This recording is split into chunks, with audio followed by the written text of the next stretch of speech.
তোর সাহস কি করে হয় আমাকে প্রেমপত্র দেওয়ার? আমি ইচ্ছে করে দেইনি। তোকে আর কিছু বলতে হবে না। তোদের মতো কিছু ছেলেদের জন্যই আজকে মেয়েরা সমাজে অবহেলিত। প্রথম দিন ভার্সিটিতে এসে মেয়েদের প্রেমপত্র দেওয়া শুরু। জানি না সামনে আর কি করবি। তোকে দেখে তো মনে হয় একদম নিষ্পাপ বাচ্চা, কিন্তু তুই যে এমন একটা কাজ করবি তা তোকে দেখে কেউই বুঝতে পারবে না। আর শোন, আর কখনো কোনো মেয়ের সাথে এরকম করবি না। মাথা নিচু করে দাঁড়িয়ে আছি। অনেক ছাত্রছাত্রী দাঁড়িয়ে আমাকে দেখছে। কোনো কিছু না করেও এইভাবে সবার সামনে অপমানিত হলাম। অবশ্য অপমানিত হওয়া আমার কাছে নতুন কিছু নয়। সেই ছোটবেলা থেকেই অপমানিত হয়ে আসছি। বাবা মা মারা গেছে তখন আমি অনেক ছোট। তারপর থেকেই এতিমখানায় বড় হয়েছি। এইচএসসি পর্যন্ত সেখানে থেকে পড়ালেখা করেছিলাম, কিন্তু যখন আমার বয়স 18 হলো তারপর তারা আমাকে কিছু টাকা দিয়ে বলল যে এখন থেকে আমি আর এখানে থাকতে পারবো না। সেখান থেকে চলে আসার পর বুঝেছি জীবন সংগ্রামে বেঁচে থাকাটা কতটা কঠিন। ভালো রেজাল্ট করেছি বিধায় এই কলেজে অনার্সে চান্স পেয়েছি। আমি রবি আল ইসলাম, আর এই দুনিয়ায় আমি শুধু একা, কেউ নেই আমার। কলেজের গেট দিয়ে ঢুকে সামনে যাইতেছি, তখনই কেউ একজন ডাক দিল। সামনে যাওয়ার পর বলল, কলেজে নতুন? জি ভাইয়া নতুন। নাম কি? রবি আল ইসলাম। তোমাকে দেখে তো ভদ্র মনে হয়, কিন্তু তুমি এই বেয়াদবিটা কি করে করলা? আমি কি করেছি ভাইয়া? আমরা তোমার সিনিয়র, আর তুমি আমাদের সালাম না দিয়েই চলে যাচ্ছিলে কেন? দুঃখিত ভাইয়া, আমি খেয়াল করিনি, এখন থেকে দিব। ঠিক আছে, এবারের মতো মাফ করে দিলাম। এই খামটা নাও। আর ওই যে দেখছো যে মেয়েটা দাঁড়িয়ে কথা বলছে, ও আমার ফ্রেন্ড। তুমি ক্লাসে যাওয়ার সময় ওই মেয়েটাকে এই খামটা দিবা। এটা খুবই গুরুত্বপূর্ণ একটা কাগজ। আচ্ছা ভাইয়া দিব। তারপর মেয়েটাকে খাম দেওয়ার পর কি হলো তা তো আপনারা জানেনই। ক্লাসে চলে আসলাম। কিছুক্ষণ পর দেখলাম ওই ছেলেগুলো আর ওই মেয়েটাও ক্লাসে আসছে। তার মানে ছেলেগুলো আমার সিনিয়র নয়। স্যার এসে সবার সাথে পরিচয় পর্ব সেরে নিলেন। প্রথম দিন ছিল বলে আজকে তেমন আর ক্লাস হয়নি। কলেজ থেকে বের হব তখনই দেখলাম এই ছেলেগুলো আড্ডা দিচ্ছে আর বলতে লাগলো, সাকিব, তুই তো ছেলেটাকে ভালোই বোকা বানালি। ছেলেটাকে জার্গো দিয়ে অনেক মজা পেয়েছি। তা যা বলেছিস, ছেলেটা কিন্তু ভীষণ বোকা। কালকে আবার নতুন কিছু দিতে হবে। এই বলে সবাই হাসতে লাগলো। কলেজ থেকে বের হয়ে আসলাম আর ভাবতে থাকলাম এদের থেকে যতই দূরে থাকবো ততই ভালো। এক রুমের একটা বাসা ভাড়া করেছিলাম আর এতিমখানা থেকে একটা হোটেলে চাকরির ব্যবস্থা করে দিয়েছিল। 3টা থেকে রাত 9টা পর্যন্ত। বাসায় গিয়ে কিছু খেয়ে ঘুমিয়ে পড়লাম। ঘুম থেকে উঠতে একটু দেরি হয়ে গেছিল, তাই হোটেলে ঠিক টাইমে পৌঁছাতে পারি নাই। হোটেলে পৌঁছানোর পর ম্যানেজার বলল, এই জন্যই তোমাদের মতো ভার্সিটিতে পড়ুয়া ছেলেদের কাজ দিতে নেই, প্রথম দিনেই লেট। সরি স্যার, আর হবে না। যাও কাজ করো। রাত 9টার সময় কাজ শেষ হলো। বাসায় আসতে আসতে 10টা বেজে গেল। রাতের খাবার হোটেলেই খাই। বাসায় এসে পড়তে বসলাম। পড়া শেষে ঘুমোতে গেলাম। সকালে ঘুম থেকে উঠে ফ্রেশ হয়ে কিছুক্ষণ পড়লাম। তারপর কলেজে গেলাম। কলেজে যাওয়ার পর আবারও সেই ছেলেটা মানে সাকিব ডাক দিল। তোকে না বলেছিলাম আমাদের সালাম দিতে? সালাম কেন দিব? আমরা তো একসাথেই পড়ি। তোরে তো। তখনই একজন স্যার চলে আসলো। কি হচ্ছে এখানে? যাও ক্লাসে যাও। তারপর ক্লাসে চলে আসলাম। ক্লাস শেষ করে যখনই বাহিরে আসব তখনই একটা ছেলে আমাকে ধাক্কা দিল। তোর সাহস কি করে হয় আমাকে জড়িয়ে ধরার? আমি ইচ্ছে করে করিনি, কে যেন আমাকে ধাক্কা দিয়েছে।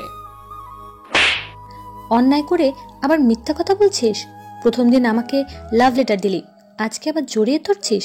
তোকে যেন আর কখনো আমার সামনে না দেখি। এই বলে মেয়েটা চলে গেল। তখনই সাকিব বলল, কিরে কেমন দিলাম? এখন থেকে সব সময় আমাকে সালাম দিবি। কিছু বললাম না, জানি এদের কিছু বলে লাভ হবে না। চলে আসলাম সেখান থেকে।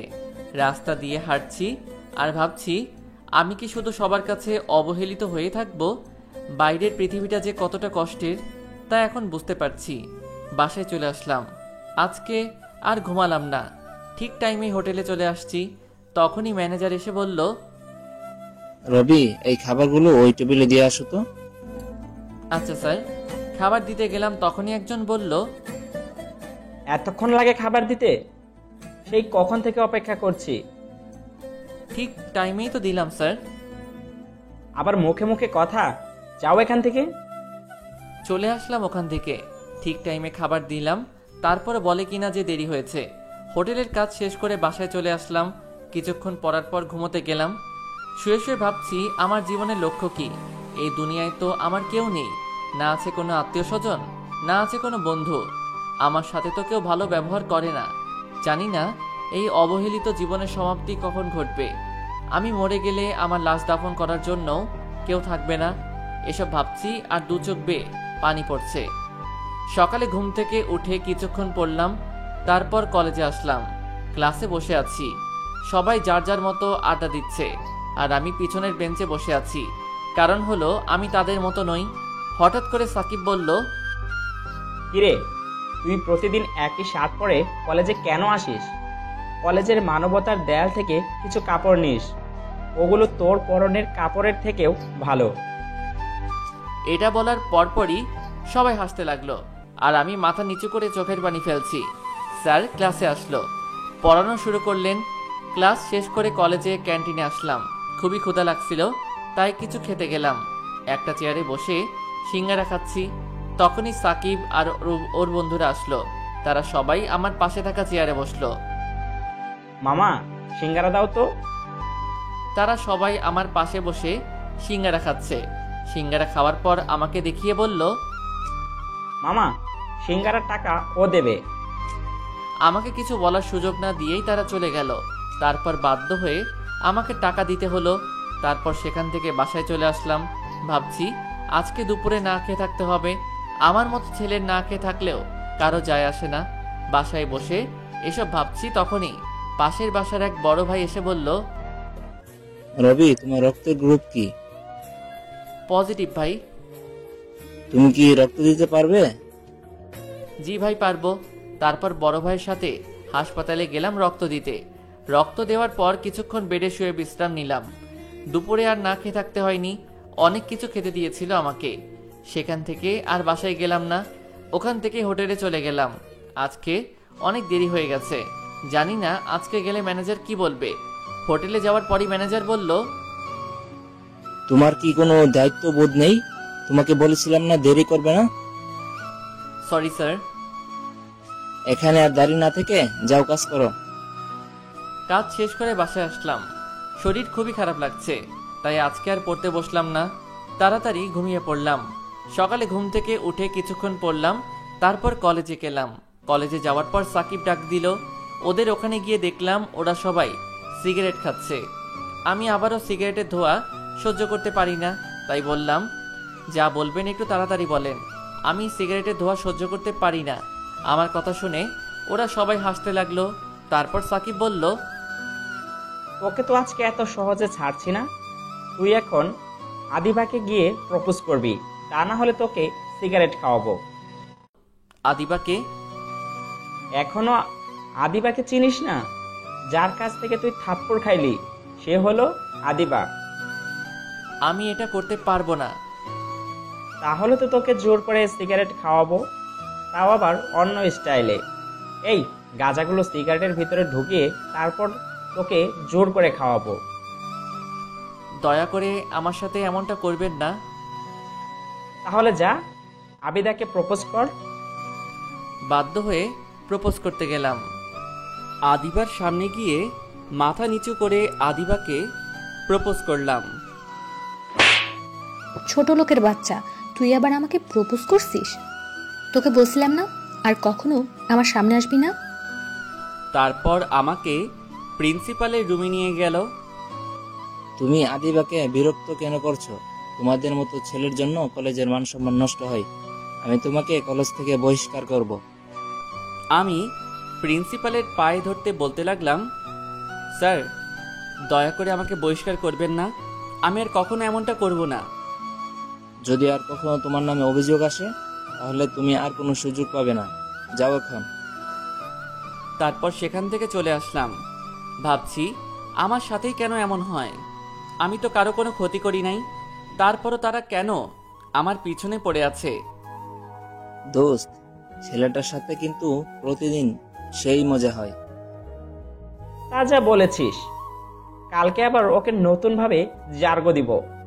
আদিবাকে দিয়ে ওকে প্রতিদিন মার খাওয়াবো। এই বলে সবাই হাসতে লাগলো। আমি আড়াল থেকে এতক্ষণ ওদের কথা শুনছিলাম। ওই ছেলেটার কোনো দোষ নেই, আর আমি শুধু শুধু ওই ছেলেটাকে ভুল বুঝলাম। কালকে কলেজে আসলে সরি বলতে হবে। রাতে শুয়ে শুয়ে ভাবছি কালকে কলেজে গেলে তো আবার সাকিব আমার সাথে ওই রকমটাই করবে। মনে হয় না আর ওই কলেজে বেশি দিন থাকতে পারবো। এসব ভাবতে ভাবতে ঘুমিয়ে পড়লাম। পরের দিন কলেজে গেলাম। যাওয়ার পরই আদিবা ডাক দিল। সরি। কেন? তোমার কোনো দোষ ছিল না, তারপরও আমি তোমাকে অনেক অপমান করেছি। গতকালকে আমি সাকিবের কাছ থেকে সব শুনেছি। আমাকে মাফ করে দাও। আমি সত্যি খুবই দুঃখিত। তোমার তো কোনো দোষ নেই। তোমার জায়গায় অন্য কোনো মেয়ে থাকলেও তো তাই করতো। আচ্ছা, তাহলে আজকে থেকে আমরা বন্ধু। তোমার নাম কি? রবিয়াল ইসলাম। তোমার? আদিবা সুলতানা। আজকে থেকে আমরা বন্ধু তাহলে। না। কেন? তার মানে তুমি আমাকে মাফ করতে পারো নাই? দেখো, তুমি বড়লোক বাবার মেয়ে আর আমি রাস্তার ছেলে। তোমার সাথে আমার বন্ধুত্ব করা ঠিক হবে না। আর কখনোই এ কথা বলবে না। তুমি যেমনই হও না কেন, তারপরও তুমি আমার বন্ধু। তারপরও? আর কোনো কথা বলবি না। আর এখন থেকে আমাকে তুই করে বলবি। আচ্ছা, চেষ্টা করব। তারপর ক্লাসে চলে গেলাম। প্রথমবার আমি সামনের বেঞ্চে বসলাম, তাও আবার আদিবার সাথে। ক্লাস শেষে আদিবার সাথে ক্যাম্পাসে বসে আছি। তোর মোবাইল নাম্বার দে। আমি ফোন চালাই না। মানে তোর কি কারোর সাথে কথা বলার প্রয়োজন হয় না? না। কেন? আমার কেউ নেই। কেউ নেই মানে? এই দুনিয়ায় আমার আপনজন বলতে কেউ নেই। আমি এতিম। আর কখনো নিজেকে এতিম বলবি না। আজকে থেকে আমি তোর আপনজন। আর এখন আমার সাথে। কোথায়? গেলে দেখতে পাবি। তারপর আদিবা আমাকে একটা মোবাইলের দোকানে নিয়ে গিয়ে একটা মোবাইল কিনে দিল। আমার সব কথা শুনে করুণা করছিস আমাকে? দিব একটা থাপ্পড়। এত বেশি বুঝিস কেন? তোরে এই মোবাইল দিয়েছি আমার সাথে কথা বলার জন্য। তারপর দুপুরে একটা রেস্টুরেন্টে গেলাম। খাওয়ার পর আদিবাকে বললাম, আমি তাহলে এখন যাই। কোথায় যাবি? কাজে যাব। মানে? আমি একটা হোটেলে চাকরি করি, 2টা থেকে রাত 10টা পর্যন্ত। চল, আমি তোকে নিয়ে দিয়ে আসি। তারপর আদিবা আমাকে ওর গাড়িতে করে আমাকে হোটেলে নামিয়ে দিল। হোটেলের কাজ শেষ করে বাসায় গেলাম। বাসায় যাওয়ার পর পড়তে বসলাম, তখনই আদিবা ফোন দিল। কি করিস? এইমাত্র বাসায় আসলাম, এখন পড়তেছি। ভালো। তা কিছু খেয়েছিস?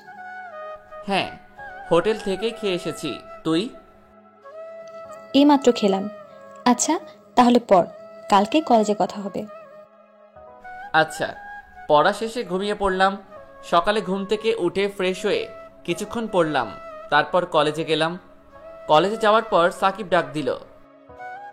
ওই ফকিন্নি, এদিকে আয়। কোথা থেকে যেন আদিবা এসে বলল, ও যাবে না? তুই বলার কে? আমি ওর বন্ধু।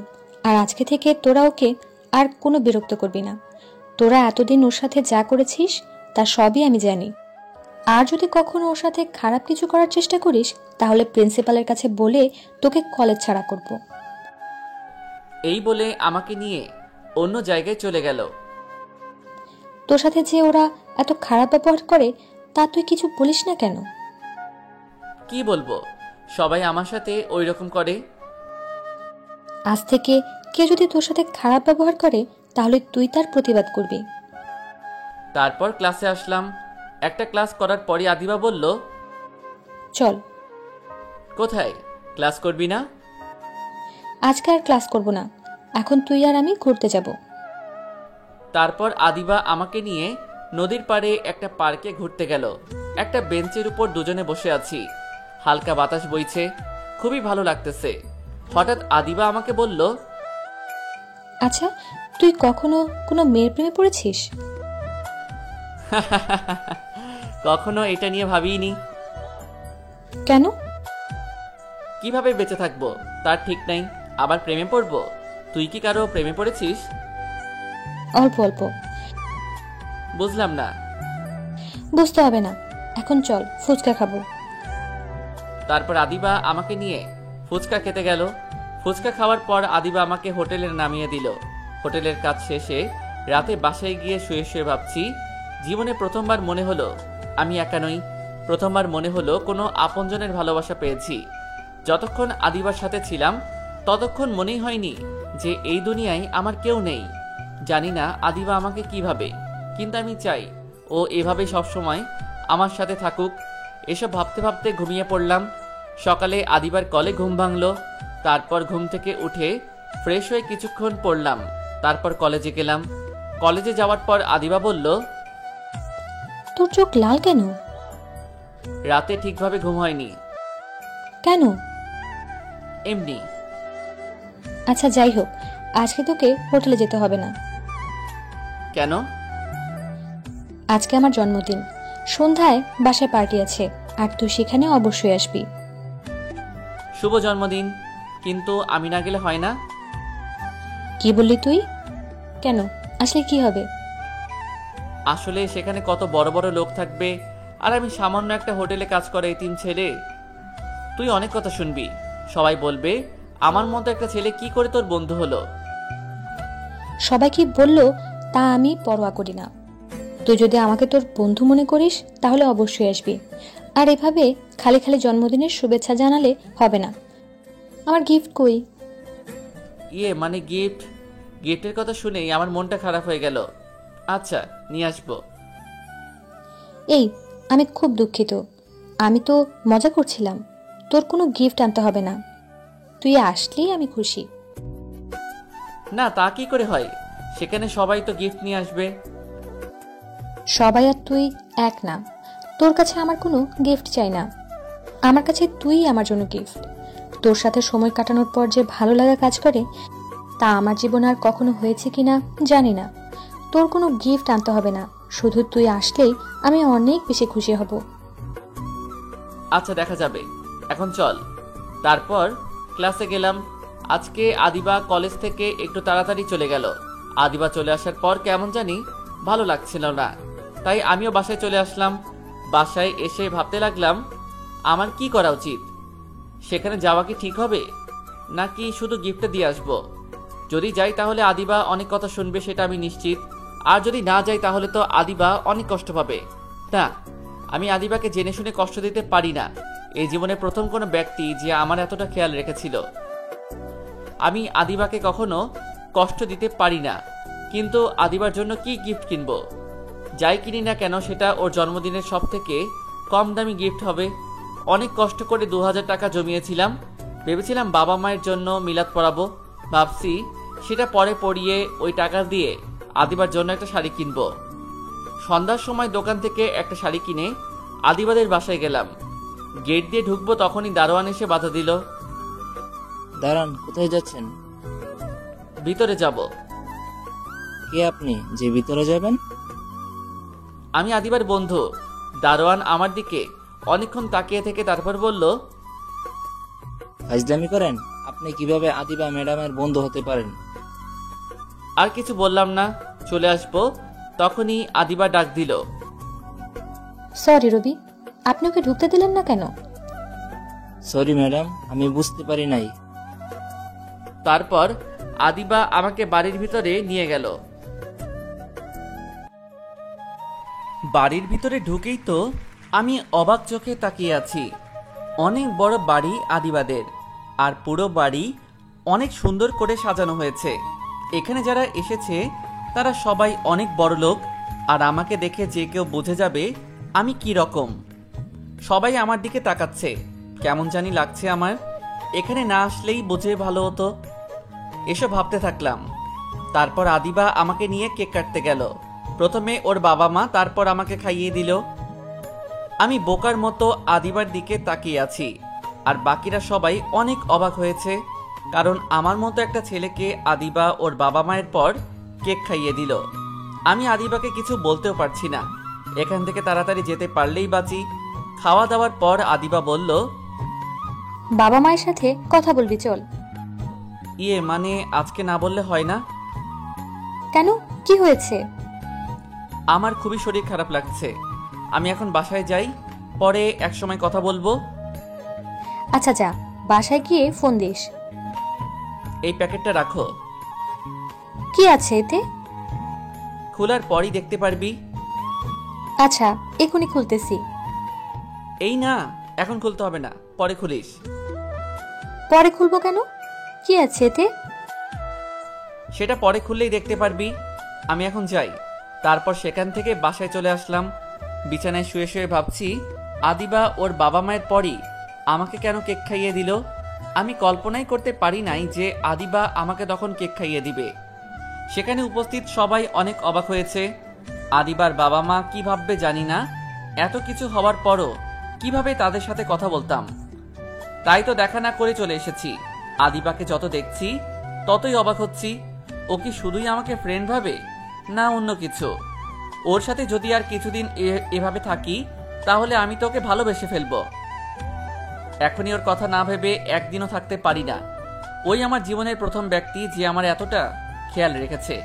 জীবনে প্রথমবার মনে হয়েছে কোনো আপনজনের ভালোবাসা পেয়েছি। জানি না ওকে ছাড়া কোনো দিনও থাকতে পারবো কিনা, কিন্তু ও তো আর সবসময় আমার সাথে থাকবে না। আমার মনে হয় ও আমাকে ভালোবাসে। তাহলে কি ওকে আমার মনের কথা বলে দিব? কিন্তু ও যদি আমাকে ভালো না বাসে তাহলে তো আমাকে ভুল বুঝবে। তার চেয়ে না বলাই থাক, শুধু বন্ধু হয়ে থাকি।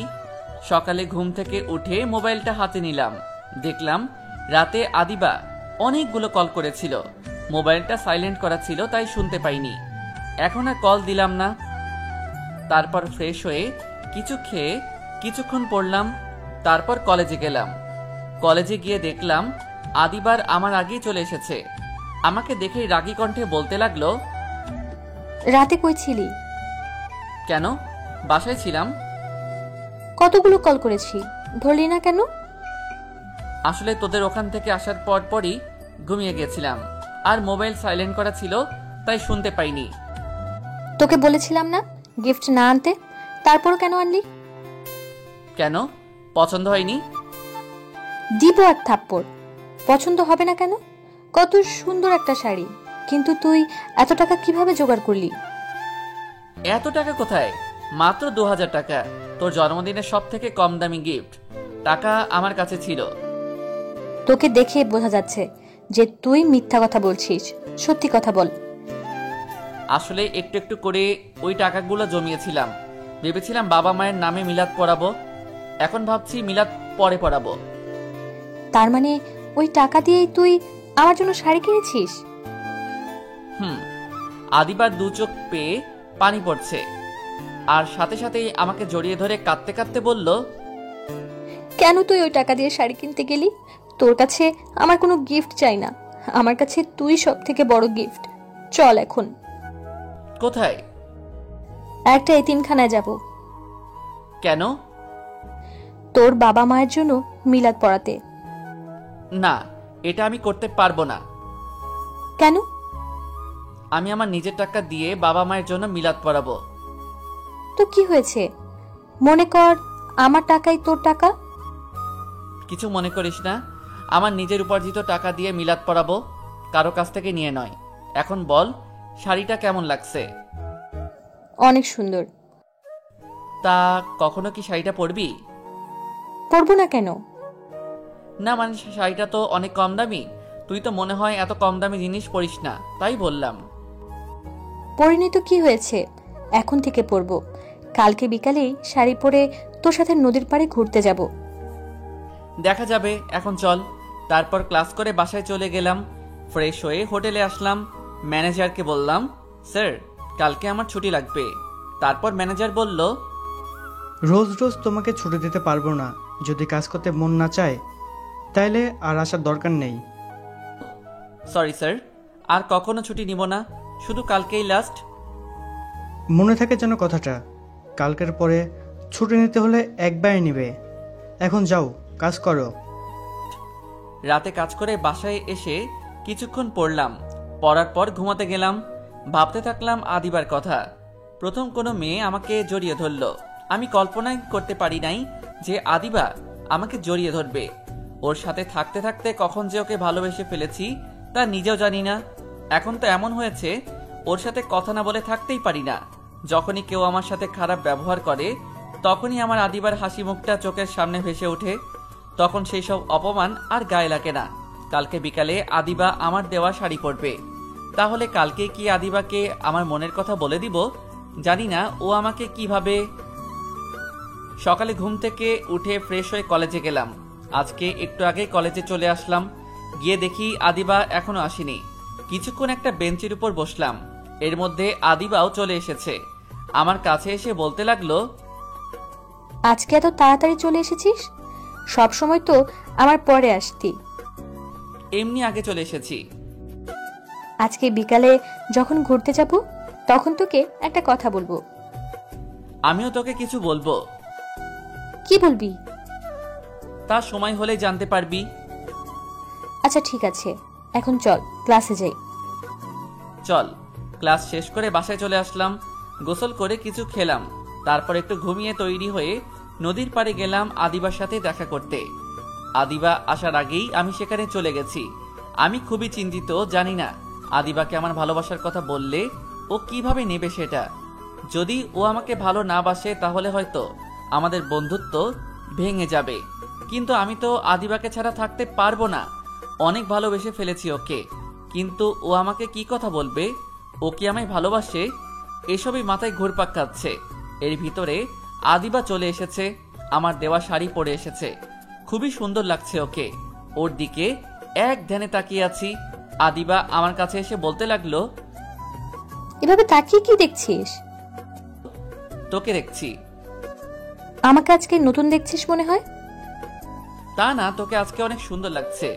ভাবছি সত্যি কি এটা তুই নাকি অন্য কেউ। আর শাড়িটা পরার জন্য ধন্যবাদ। তাকিয়ে থাকতে হবে না, আর ধন্যবাদও দিতে হবে না। এখন চল কিছুক্ষণ হাঁটি। তারপর আদিবার সাথে হাঁটতে লাগলাম। আদিবা কথা বলছে আর আমি নির্বাক শ্রোতার মতো ওর কথা শুনছি আর ওকে দেখছি। আজকে আদিবাকে খুবই সুন্দর লাগছে। ভাবছি এখনই ওকে ভালোবাসার কথা বলবো, কিন্তু তার আগেই আদিবা বলল, চল ফুচকা খেয়ে আসি। চল। আদিবা আমাকে নিয়ে ফুচকা খেতে গেল। তারপর দুজনে মিলে ফুচকা খেলাম। ফুচকা খাওয়ার পর নদীর পাড়ের একটা বেঞ্চে দুজনে বসে আছি। আদিবা বলল, আচ্ছা, তুই না আমাকে কিছু বলতে চেয়েছিলি? তুইও তো কিছু বলতে চাইছিলি। আগে তুই বল, তারপর আমি বলবো। না, আগে তোরটা বলবি। আচ্ছা আমিই বলবো, একটু পরে দাঁড়া, একজনকে ফোন করে নিই। হ্যালো, কোথায় তুমি? তাড়াতাড়ি আসো, আমরা সেই কখন থেকে বসে আছি। কার সাথে কথা বললি? আর কে আসবে? আসলেই দেখতে পাবি। আচ্ছা রবি, মনে কর তুই একজনকে ভালোবাসিস কিন্তু বলতে পারছিস না, কিন্তু হঠাৎ করেই সে যদি তোকে প্রপোজ করে, তাহলে তুই কি করবি? অবশ্যই রাজি হব। আমিও একজনকে ভালোবেসে ফেলেছি। তার মানে ও কি আমাকে ভালোবাসে? খুবই আগ্রহ নিয়ে ওকে জিজ্ঞেস করলাম, কাকে ভালোবাসিস তুই? বলবো একটু পরে, এখন ঝালমুড়ি খাবো দুজনে, এর ভিতরেও চলে আসবে। কি আসবে? আসলেই দেখতে পারবি। তারপর দুজনে মিলে ঝালমুড়ি খেলাম। এর মধ্যেই একটা ছেলে এসে আদিবাকে বলতে লাগলো, হ্যাঁ। তারপর ছেলেটা আমাকে বলতে লাগলো, তোমার কথা ও যে কতবার বলেছে তার কোনো ঠিক নেই। তুমি নাকি ওর লাইফে খুবই গুরুত্বপূর্ণ একজন। আমি আদিবাকে জিজ্ঞেস করলাম, ছেলেটা কে? ও রাব্বি, আর আমি ওকেই ভালোবাসি। আদিবার মুখে এই কথা শুনে মুহূর্তের মধ্যেই আমার মনে হলো কেউ আমার বুকে চাবুক দিয়ে আঘাত করতেছে। আদিবাকে দেখে মনে হচ্ছে ও খুবই খুশি। কোনো রকমে চোখের পানি আটকে হাসি মুখে আদিবাকে বললাম, কবে থেকে? আগে তো বললি না। ওকে আমি অনেক আগে থেকেই ভালোবাসি, কিন্তু ওকে কখনো বলা হয়নি। আমাদের বাসার পাশেই ওর বাসা। ওই আমার লাইফের ফার্স্ট ক্রাশ। আর আমার জন্মদিনের পার্টির পর ও আমাকে প্রপোজ করে। আমি প্রথমে খুবই অবাক হয়ে গিয়েছিলাম, কারণ এর আগে কখনোই ও আমার সাথে কথা বলে নাই। আমি শুধু ওকে দূর থেকে দেখতাম। ও প্রপোজ করায় আমি এতটা অবাক হয়ে গিয়েছিলাম যে কিছুই বলতে পারছিলাম না। তারপর ও বলে যে আমাকে সময় নিতে। তারপর আমি আজকে ওকে হ্যাঁ বলে তোর সাথে পরিচয় করে দিতে নিয়ে আসলাম। ও, ভালো করেছিস।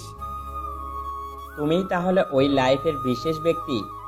আজকে ও বলেছিল যে আমাকে ও বিশেষ কারোর সাথে পরিচয় করিয়ে দেবে।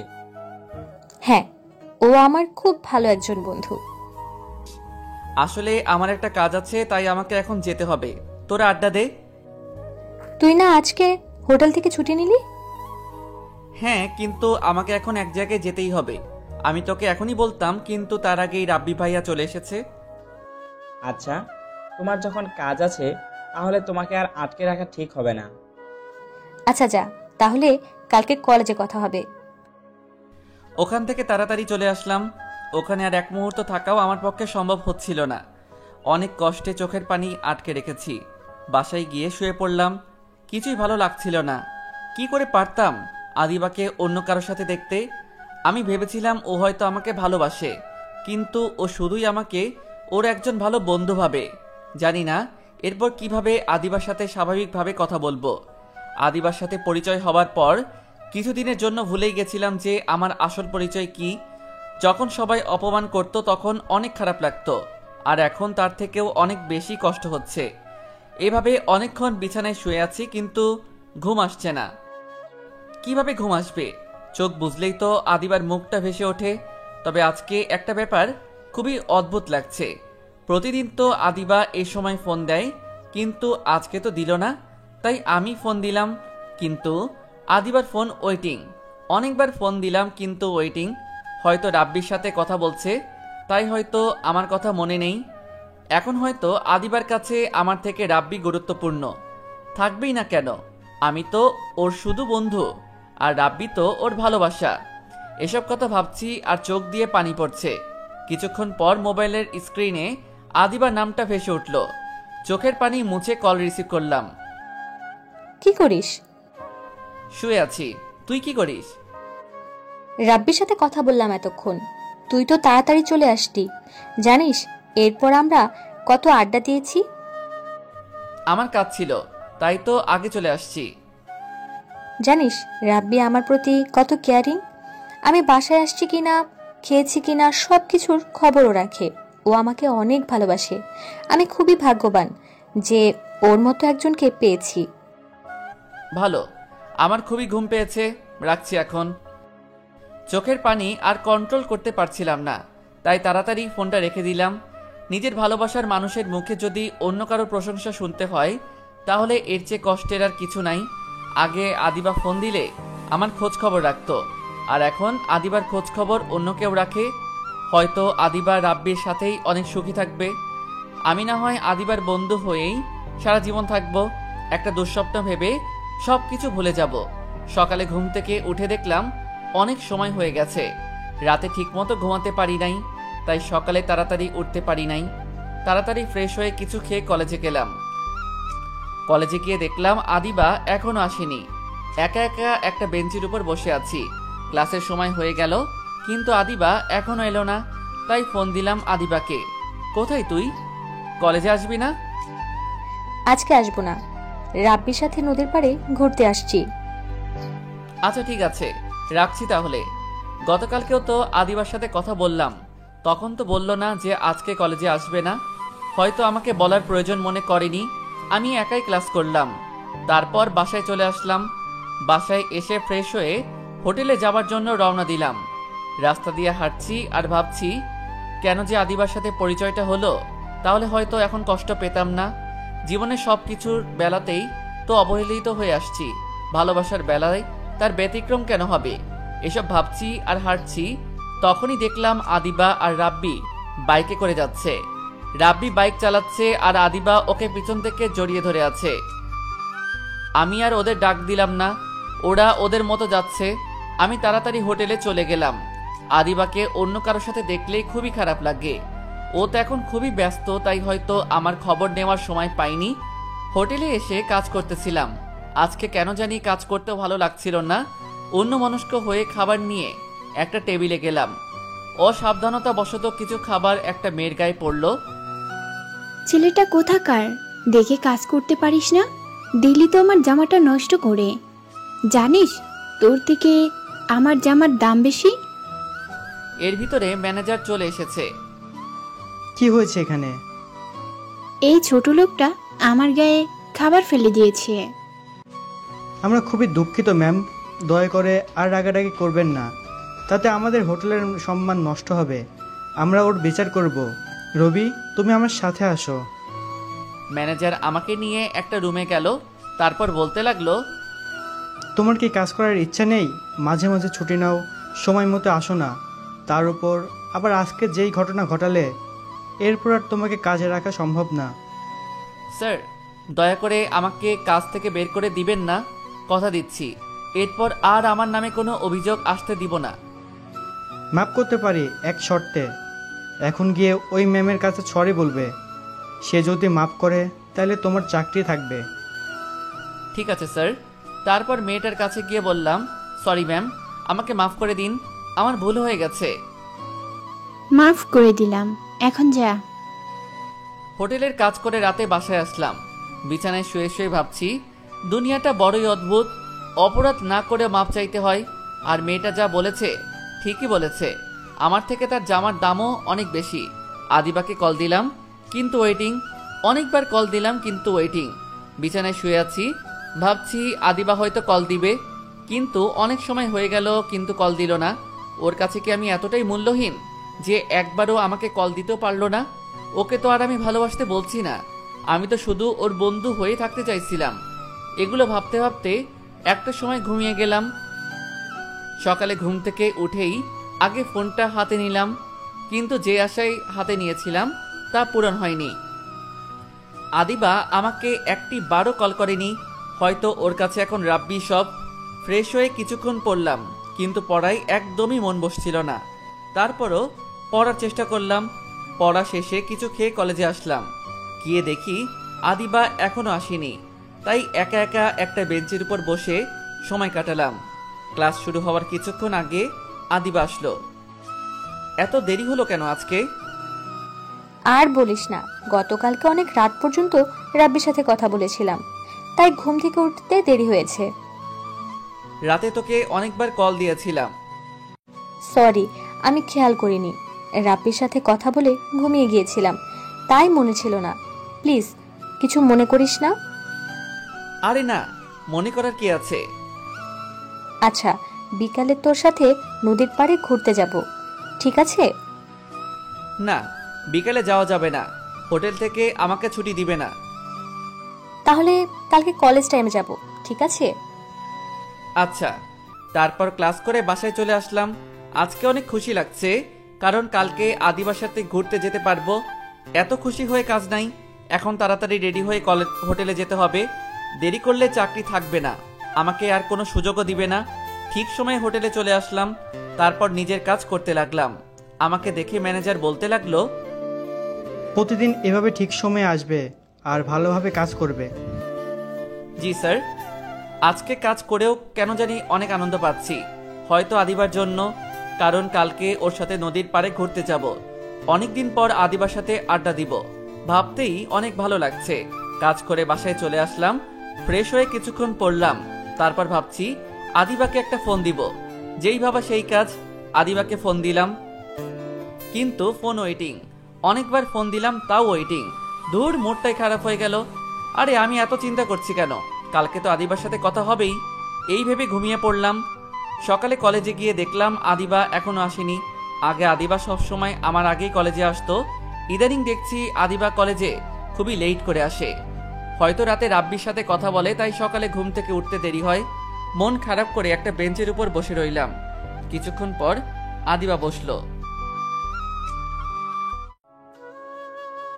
কি রে, এভাবে বেঞ্চের উপর বসে কি ভাবছিস? কিছু না, তোর জন্য অপেক্ষা করছি। সরি, আমার আসতে একটু দেরি হয়ে গেল। কোনো সমস্যা না, এখন চল নদীর পাড়ে যাই। তারপর আমি আর আদিবা নদীর পাড়ে ঘুরতে গেলাম। বেঞ্চের উপর বসে দুজনে কথা বলছি। হঠাৎ আদিবা কাকে যেন ফোন দিয়ে আসতে বলল। কারে আসতে বললি?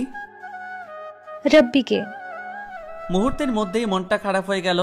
তার মানে আদিবা আমার জন্য আসেনি, রাব্বির সাথে ঘুরতে এসেছে আর আমাকে সাথে করে নিয়ে এসেছে।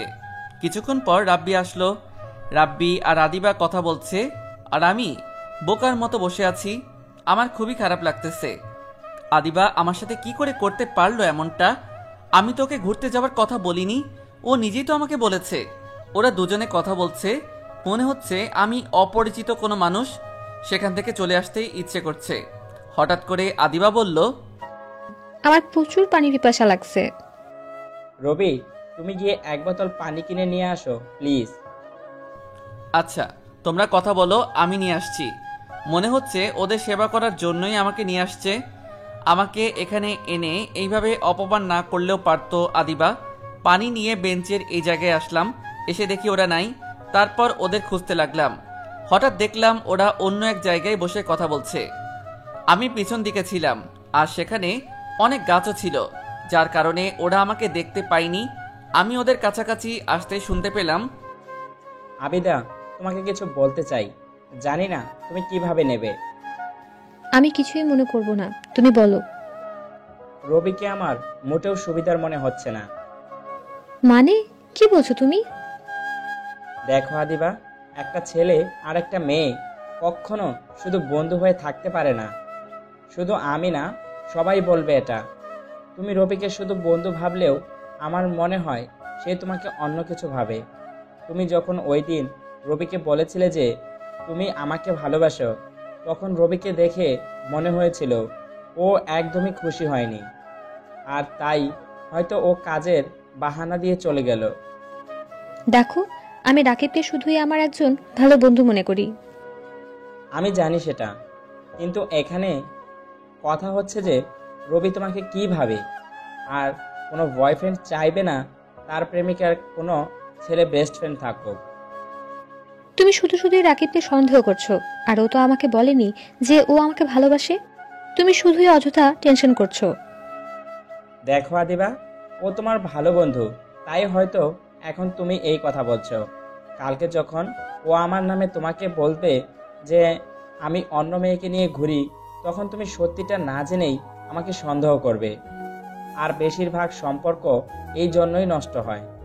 আর একজন মানুষের কাছে দুইজন সমান গুরুত্বপূর্ণ কখনো হতে পারে না।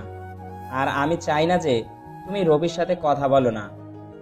আর তোমার কাছে কে বেশি গুরুত্বপূর্ণ, আমি না রবি? এটা কেমন প্রশ্ন রাকিব? তোমরা দুজনেই আমার লাইফের সমান গুরুত্বপূর্ণ। তোমাকে আমি ভালোবাসি, আর রবি আমার বন্ধু। আর কোনো কারণ ছাড়া কিভাবে আমি রবির সাথে সম্পর্ক নষ্ট করতে পারি? আচ্ছা, তোমার রবির সাথে সম্পর্ক নষ্ট করতে হবে না। যদি কোনোদিন রবি তোমাকে প্রপোজ করে তখন? আশা করি এমনটা কখনো আসবে না। যদি এমনটা হয় তাহলে ওর সাথে আর কোনো সম্পর্ক থাকবে না। আচ্ছা, এখন এসব কথা বাদ দেই। আমার জন্য কেন আদিবার রিলেশন ভেঙে যাবে? ও তো আমাকে শুধুই ওর বন্ধু ভাবে, আমি শুধুই ওকে ভালোবাসি। আর রাব্বি হয়তো চাই না যে আদিবা আমার সাথে কথা বলুক। আমি না হয় ওদের থেকে দূরে চলে যাব। তারপর কিছুক্ষণ পর পানি নিয়ে ওদের কাছে গেলাম। আচ্ছা, তোমরা কথা বলো, আমি যাই। কেন? তুমিও আমার সাথে থাকো। না, তোরা আড্ডা দে, আমার আবার হোটেলে যেতে হবে। আচ্ছা, যাও। তারপর আমি ওদের ওখান থেকে চলে আসলাম। আমি চাই না আমার জন্য ওদের সম্পর্ক নষ্ট হোক, তাই ওদের আর বিরক্ত করলাম না। বাসায় এসে গোসল করলাম। তারপর কিছুক্ষণ শুয়ে থেকে হোটেলে গেলাম। আজকেও ঠিক সময় চলে আসলাম, তাই ম্যানেজারের বকা খেতে হলো না। কাজগুলোও ঠিকভাবে করতে লাগলাম। রাতে বাসায় এসে শুয়ে শুয়ে ভাবছি এখন থেকে আদিবাকে ভুলে থাকার চেষ্টা করতে হবে। জানি ওকে ভুলে থাকা আমার পক্ষে খুবই কঠিন, কিন্তু এছাড়া আর কোনো পথ নেই। আমার ভালোবাসা কোনো দিনও সফল হবে না, বরং এভাবে চলতে থাকলে কোনো দিন জানি আদিবাকে প্রপোজ করে বসি, তখন হয়তো ও আমাকে অনেক খারাপ ভাববে আর বন্ধুত্বটাও নষ্ট করে দিবে। তাই এখন থেকে কলেজে যতটা সম্ভব কম কথা বলতে হবে ওর সাথে, তাহলে হয়তো ওর মায়ায় পড়বো না। রাতে আর আদিবাকে ফোন দিলাম না। সকালে ঘুম থেকে উঠে ফ্রেশ হয়ে কলেজে গেলাম। ক্লাস শুরু হওয়া মাত্রই কিছুক্ষণ আগে গেলাম, গিয়ে দেখি আমার আগেই আদিবা চলে এসেছে। ক্লাসের সময় হয়ে গেছে, তাই আর আদিবার সাথে তেমন কথা হয় নাই। তারপর ক্লাস করে ওর সাথে কিছুক্ষণ আড্ডা দিয়ে বাসায় চলে আসলাম। আগের তুলনায় অনেক কম কথা বললাম। বাসায় এসে ফ্রেশ হয়ে কিছুক্ষণ রেস্ট নিলাম, তারপর হোটেলে গেলাম। কাজ করতে করতে হঠাৎ একটা টেবিলের দিকে তাকিয়ে অবাক হয়ে গেলাম, কারণ সেখানে রাব্বি ছিল আর ওর পাশে একটা মেয়ে বসা ছিল। তারপর একটু আড়ালে গিয়ে ওদের কথা শুনতে লাগলাম। বাবু, তুমি এখন আর আমার সাথে আগের মতো কথা বলো না কেন? আসলে বাবু, ইদানিং একটু ব্যস্ত ছিলাম তো তাই। এখন থেকে তোমাকে অনেক সময় দেব, রাগ করো না বাবু। আমি তোমাকে অনেক ভালোবাসি। আমি জানি আমার বাবুটা আমাকে অনেক ভালোবাসে। ওদের কথা শুনে তো আমি অবাক হয়ে গেছি। তার মানে রাব্বি আদিবাকে ধোকা দিচ্ছে, আর ও একটা প্লে বয়। না জানি আরো কত মেয়ের সাথে সম্পর্ক আছে ওর। কাজ শেষ করে বাসায় এসে শুয়ে শুয়ে ভাবছি, আদিবাকে যদি রাব্বির কথা বলি তাহলে হয়তো ও বিশ্বাস করবে না, কারণ ওই দিন রাব্বি ওকে পার্কে যেভাবে বলেছে তার জন্য হয়তো আমাকে ভুলও বুঝতে পারে। কিন্তু এটা যদি না বলি তাহলে হয়তো পরবর্তীতে ওর অনেক ক্ষতিও হতে পারে। আর যা বুঝলাম রাব্বি মোটেও ভালো না। না, ও আমাকে ভুল বুঝলেও আমাকে এই কথাটা ওকে বলতেই হবে, নয়তো ওর অনেক ক্ষতি হবে। আর আমি চাই না আদিবার কোনো ক্ষতি হোক। পরের দিন কলেজে গিয়ে আদিবার আসার অপেক্ষা করতে লাগলাম। কিছুক্ষণ পর আদিবা আসলো। আদিবা, আমি তোকে কিছু বলতে চাই, জানি না তুই কি মনে করবি। আমি কিছুই মনে করব না, তুই বল। গতকালকে রাব্বি আমার হোটেলে এসেছিল একটা মেয়েকে নিয়ে। তারপর আমি ওদের সব কথা শুনলাম। ওরা একে অপরকে ভালোবাসে, আর আমার মনে হয় ও একটা প্লে বয়। ও তোকে ভালোবাসে না, ও শুধু তোকে ব্যবহার করতে চায়। তোর সাহস কি করে হয় রাকিব সম্পর্কে এসব কথা বলার? তোকে আমি আমার একজন ভালো বন্ধু মনে করতাম, কিন্তু তোর চিন্তা ভাবনা যে এতটা খারাপ তা আগে জানা ছিল না। রাকিবের সাথে আমার সম্পর্ক নষ্ট করে তোর কি লাভ? ও বুঝেছি, ভালোবাসিস আমায়। তুই ভাবলি কি করে তোকে আমি ভালোবাসবো? তোকে শুধু আমার একজন ভালো বন্ধু মনে করতাম, কিন্তু আজকের পর আমি ভুলে যাব যে আমার তোর মতো কোনো বন্ধু ছিল। তুই আর কখনো আমার সাথে কথা বলবি না। ওই দিন পার্কে রাব্বি ঠিকই বলছিল, কিন্তু আমি ওর কথাগুলো বিশ্বাস করিনি। যা আমার সামনে থেকে। চোখের পানি মুছে সেখান থেকে চলে আসলাম। আদিবা রাব্বির ভালোবাসায় অন্ধ হয়ে গেছে, তাই ওর আমার কথা বিশ্বাস হচ্ছে না। কিন্তু ও যে আমাকে কলেজে সবার সামনে থাপ্পড় মারবে তা আমি কল্পনাও করিনি। কিন্তু আমি আদিবাকে কি করে বিশ্বাস করাবো যে আমি যা বলেছি সব সত্যি? আমি জেনে শুনে কিভাবে আদিবার ক্ষতি হতে দিতে পারি? ও আমাকে ভালো না বাসলেও আমি তো বাসি। তারপর সেখান থেকে ক্লাসে গেলাম। আদিবার সাথে পরিচয় হওয়ার পর এই প্রথমবার ও আমার সাথে একই বেঞ্চে বসে। আমি আগে থেকেই সামনের বেঞ্চে বসেছিলাম। ভেবেছিলাম হয়তো তখন রাগের মাথায় অনেক কিছু বলে ফেলেছে, এখন ঠিকই আমার পাশে বসবে। কিন্তু আমার ধারণা ভুল প্রমাণ করে দিয়ে ও আমার পিছনের বেঞ্চে বসলো। অনেক কষ্টে ক্লাস করলাম। ক্লাস শেষ হবার পর আদিবা আমাকে রেখেই একা চলে গেছে। আদিবার এই অবহেলায় খুবই কষ্ট হচ্ছে। আমি কলেজ থেকে বাসায় চলে আসলাম। ফ্রেশ হয়ে কিছুক্ষণ রেস্ট করলাম, তারপরে হোটেলে চলে আসলাম। রবি আমার সাথে এমনটা করবে কখনো কল্পনা করিনি। শেষ পর্যন্ত রাব্বির কথা সত্যি হলো। সেদিন যদি ওর কথা বিশ্বাস করতাম তাহলে আজকে এই দিনটা দেখতে হতো না। রবির চিন্তা ভাবনা এতটা খারাপ তা আগে বুঝতে পারিনি। বিকালে রাব্বির সাথে নদীর পাড়ে ঘুরতে গেলাম। কি ব্যাপার আদিবা, তোমার কি মন খারাপ? কখনো ভাবতেই পারি নাই আমার জীবনে এরকম একটা ঘটনা ঘটবে। কি হয়েছে? রবি যে এতটা খারাপ আগে জানা ছিল না। ওকে আমি আমার একজন ভালো বন্ধু মনে করতাম। ওর কত বড় সাহস তোমার সম্পর্কে বাজে কথা বলে। কি বলেছে? তোমাকে নাকি ও কোন মেয়ের সাথে দেখেছে। তোমরা নাকি একে অপরকে ভালোবাসো। কথাটা শুনে আমার এতটা রাগ হয়েছিল যে সাথে সাথে ওকে থাপ্পড় মেরেছি আর ওর সাথে বন্ধুত্ব শেষ করেছি। সেদিন তোমার কথা বিশ্বাস না করে অনেক বড় ভুল করে ফেলেছি।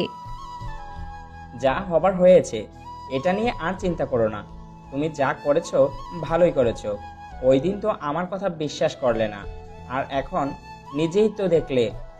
আমার আগেই সন্দেহ হয়েছিল ওকে দেখে। আমার মোটেও ভালো ছেলে মনে হয়নি। ও তোমার টাকা দেখে তোমার সাথে বন্ধুত্ব করেছে, তারপর তোমাকে ভালোবাসার ফাঁদে ফেলে সব সম্পত্তি ওর নামে করতে চেয়েছিল। ঠিকই বলেছো, কিন্তু ও আর সেই সুযোগ কখনো পাবে না। আচ্ছা, এখন এইসব কথা বাদ দাও, চলো আমরা সামনের দিকটাই যাই। হোটেলে এসে কাজ করতে লাগলাম। কাজ শেষ করে রাতে বাসায় আসলাম। বিছানায় শুয়ে শুয়ে ভাবছি, আবার আমি একা হয়ে গেলাম। আদিবাকে কি করে বোঝাবো যে রাব্বি ভালো ছেলে না? আমার নাম্বারও ব্ল্যাক লিস্টে রেখেছে। ও রবির ভালোবাসায় অন্ধ হয়ে গেছে। একদিন আগেও কলেজের সবাই জানতো আমরা দুজন খুব ভালো বন্ধু, আর আজকে সেই আদিবাই আমাকে সবার সামনে থাপ্পড় মারলো। এতটাই অন্ধভাবে কাউকে ভালোবাসা উচিত নয়। ও একবার পরীক্ষা করে দেখতে পারতো যে আমি সত্যি বলছি না মিথ্যা। কালকে কলেজে যাওয়ার পর আদিবাকে আবার বোঝাতে হবে। ও আমাকে যতই অপমান করুক না কেন, ওর সামনে আমাকে সত্যিটা তুলে ধরতেই হবে। সকালে ঘুম থেকে উঠে ফ্রেশ হয়ে কিছুক্ষণ পড়লাম, তারপর কলেজে গেলাম। কলেজে গিয়ে দেখলাম আদিবা ওর বান্ধবীদের সাথে কথা বলছে। আদিবা, তোর সাথে আমার কথা আছে। তোকে বলছি না তুই আর কখনো আমার সামনে আসবি না, আর কখনো আমার সাথে কথা বলবি না। তারপরও বেহায়ার মতো কেন আবার আমার কাছে আসলি? দেখ আদিবা, তুই আমাকে যা বলার বল, দয়া করে আমার কথাটা একবার বিশ্বাস কর। তুই ওর ভালোবাসায় অন্ধ হয়ে গেছিস, তাই এখন আমার কথা তোর বিশ্বাস হচ্ছে না। তুই একবার চিন্তা করে দেখ, আমি সত্যি বলছি না মিথ্যা। অনেক হয়েছে, আর একবারও রাব্বি সম্পর্কে বাজে কথা বলবি না। তোর কপাল ভালো যে আমি তোর মতো একটা ছেলের সাথে বন্ধুত্ব করেছিলাম, কিন্তু তুই আমার সেই বন্ধুত্বের সুযোগ নিলি। তোর কি মনে হয় রাব্বি সম্পর্কে এসব বললেই আমি রাব্বিকে ভুল বুঝবো, তারপর তোকে ভালোবাসবো? তোর কি মনে হয় আমি কিছু বুঝি না? তুই আমাকে ভালোবাসার ফাঁদে ফেলে আমার কাছ থেকে টাকা হাতিয়ে নিতে চাস। তোর সাথে বন্ধুত্ব করাই ছিল আমার জীবনের সব থেকে বড় ভুল, আর এখন তা বুঝতে পারছি। তুই আর কখনো আমার সামনে আসবি না। এই বলে আদিবা চলে যেতে লাগলো। তখনই আমি আদিবার হাত ধরে ওকে কিছু বলতে যাব, তার আগেই ছোট লোকের বাচ্চা, তোর সাহস কি করে হয় আমার হাত ধরার? তুই কোন সাহসে আমার হাত ধরলি? আরে তোর তো মনে হয় জন্মেরই ঠিক নাই। তুই ভাবলি কি করে আমি তোকে ভালোবাসবো? তোকে করুণা করে তোর সাথে বন্ধুত্ব করছিলাম, কিন্তু তুই তার যোগ্য না। তোর মতো এতিম ছেলেকে কেউ কোনোদিন ভালোবাসবে না। চোখের পানি মুছে বলতে লাগলাম, এটা ঠিক যে আমি তোকে ভালোবাসি, কিন্তু এটা ঠিক না যে আমি তোর টাকার লোভে তোকে ভালোবাসি। তুই ঠিকই বলেছিস, আমার হয়তো জন্মেরই ঠিক নাই, তাই তো আমি জানি না যে কে আমার বাবা। তোর সাথে পরিচয় হবার আগ পর্যন্ত আমার জীবনে কখনো খুশি আসেনি। তুই ঠিকই বলেছিস যে আমি একটা এতিম ছেলে। তোর সাথে পরিচয় হবার পর আমি ভুলেই গেছিলাম যে আমি একটা এতিম ছেলে। আজকে তুই মনে করিয়ে দিয়ে ভালোই করেছিস। আজকের পর থেকে এই এতিম ছেলেটা তোকে আর বিরক্ত করবে না। তবে একটা কথা মনে রাখ, একদিন ঠিকই তুই আমার কথা বুঝবি। হয়তো তখন আমি থাকবো না। তারপর সেখান থেকে চলে এসে একটা বেঞ্চের উপর বসে আছি আর চোখের পানি ফেলতেছি। হঠাৎ করে সাকিব আমার কাছে এসেই, তোর সাহস কি করে হয় আদিবার হাত ধরার? এতদিন আদিবার জন্য তোকে কিছু বলতে পারি নাই। ভেবেই পাচ্ছি না যে তোর মতো ছেলের সাথে আদিবা কি করে বন্ধুত্ব করলো।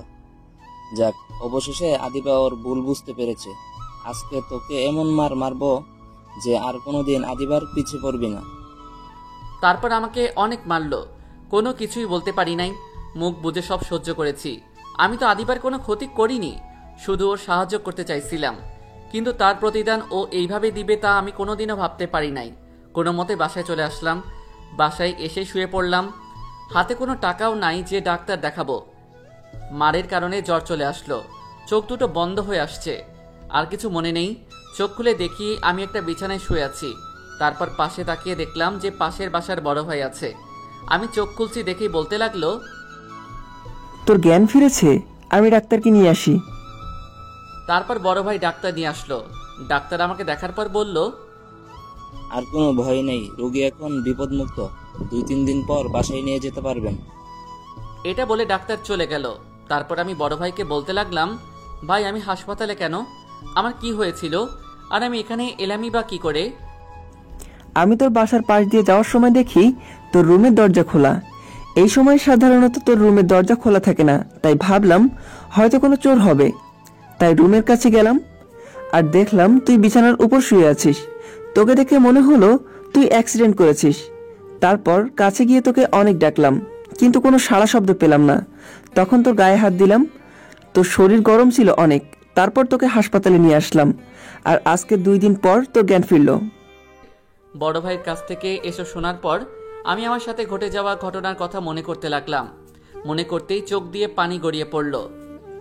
তোর চোখে পানি কেন? কি হয়েছে আমাকে বল। তারপর বড় ভাইকে আমার সাথে ঘটে যাওয়া সব কিছু বললাম। এত কিছু হয়েছে তোর সাথে? মন খারাপ করিস না, দেখবি একদিন ঠিকই আদিবা ওর ভুল বুঝতে পারবে, আর সেই দিন এসে ও তোর কাছে মাপ চাইবে। হয়তো সেই দিন আমি থাকবো না। ধুর, যত সব বাজে কথা। এখন একটু ঘুমা, তোর শরীর খুবই দুর্বল। আমি একটু বাসা থেকে আসি। আচ্ছা ভাই। তারপর শুয়ে শুয়ে ভাবতে থাকলাম, মানুষ বড়ই অদ্ভুত। একসময় আদিবা আমাকে বলেছিল আমি যেন আর কোনো দিন নিজেকে এতিম না বলি, কিন্তু সেই আদিবাই আমাকে এতিম বলে অপমান করলো। কখন যে ঘুমিয়ে পড়লাম নিজেও জানি না। কিছুক্ষণ পর ঘুম ভাঙল, দেখলাম বড় ভাই আমার পাশে। যাকে আমার সবকিছু ভেবেছিলাম তার জন্যই আজকে আমার এই অবস্থা।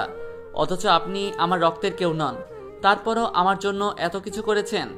জানি না আপনার এই ঋণ আমি কিভাবে শোধ করব। অনেক বেশি কথা বলিস তুই। তোকে বলছি ঋণ শোধ করতে?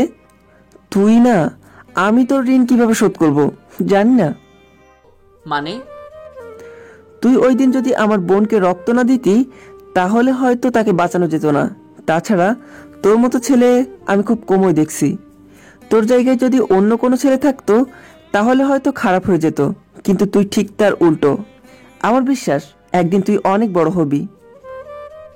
2 দিন হাসপাতালে থাকার পর আজকে রিলিজ দিল। এই 2 দিন বড় ভাই প্রায় সব সময়ই আমার পাশে ছিল। হাসপাতাল থেকে রিলিজ পেয়ে বাসায় চলে আসলাম। এখন অনেকটাই সুস্থ। বাসায় আসার পর রেস্ট নিয়ে হোটেলে গেলাম। অনেক দিন হোটেলে যাই না, জানি না ম্যানেজার কি বলবে। হোটেলে যাওয়ার পর আমাকে দেখেই ম্যানেজার বলল, তুমি এখানে কেন? স্যার আমি খুবই দুঃখিত এতদিন না আসার জন্য। আসলে আর কিছু বলতে হবে না। আমি কি তোমার কাছে কিছু জানতে চেয়েছি? এতদিন আসো নাই ভালো কথা, আর আসতেও হবে না। এই নাও তোমার পাওনা টাকা, আর এখান থেকে বিদায় হও। স্যার দয়া করে আমার সাথে এমনটা করবেন না। এই চাকরিটা আমার খুব প্রয়োজন। দয়া করে আমাকে চাকরি থেকে বহিষ্কার করবেন না। আপনি আমার কথাটা একবার শুনুন, তারপর যা সিদ্ধান্ত নেবেন। তোমার কোনো কথা শুনতে চাই না। তুমি যদি আর এক মুহূর্ত এখানে দাঁড়াও তাহলে আমি দারোয়ান ডাকতে বাধ্য হব।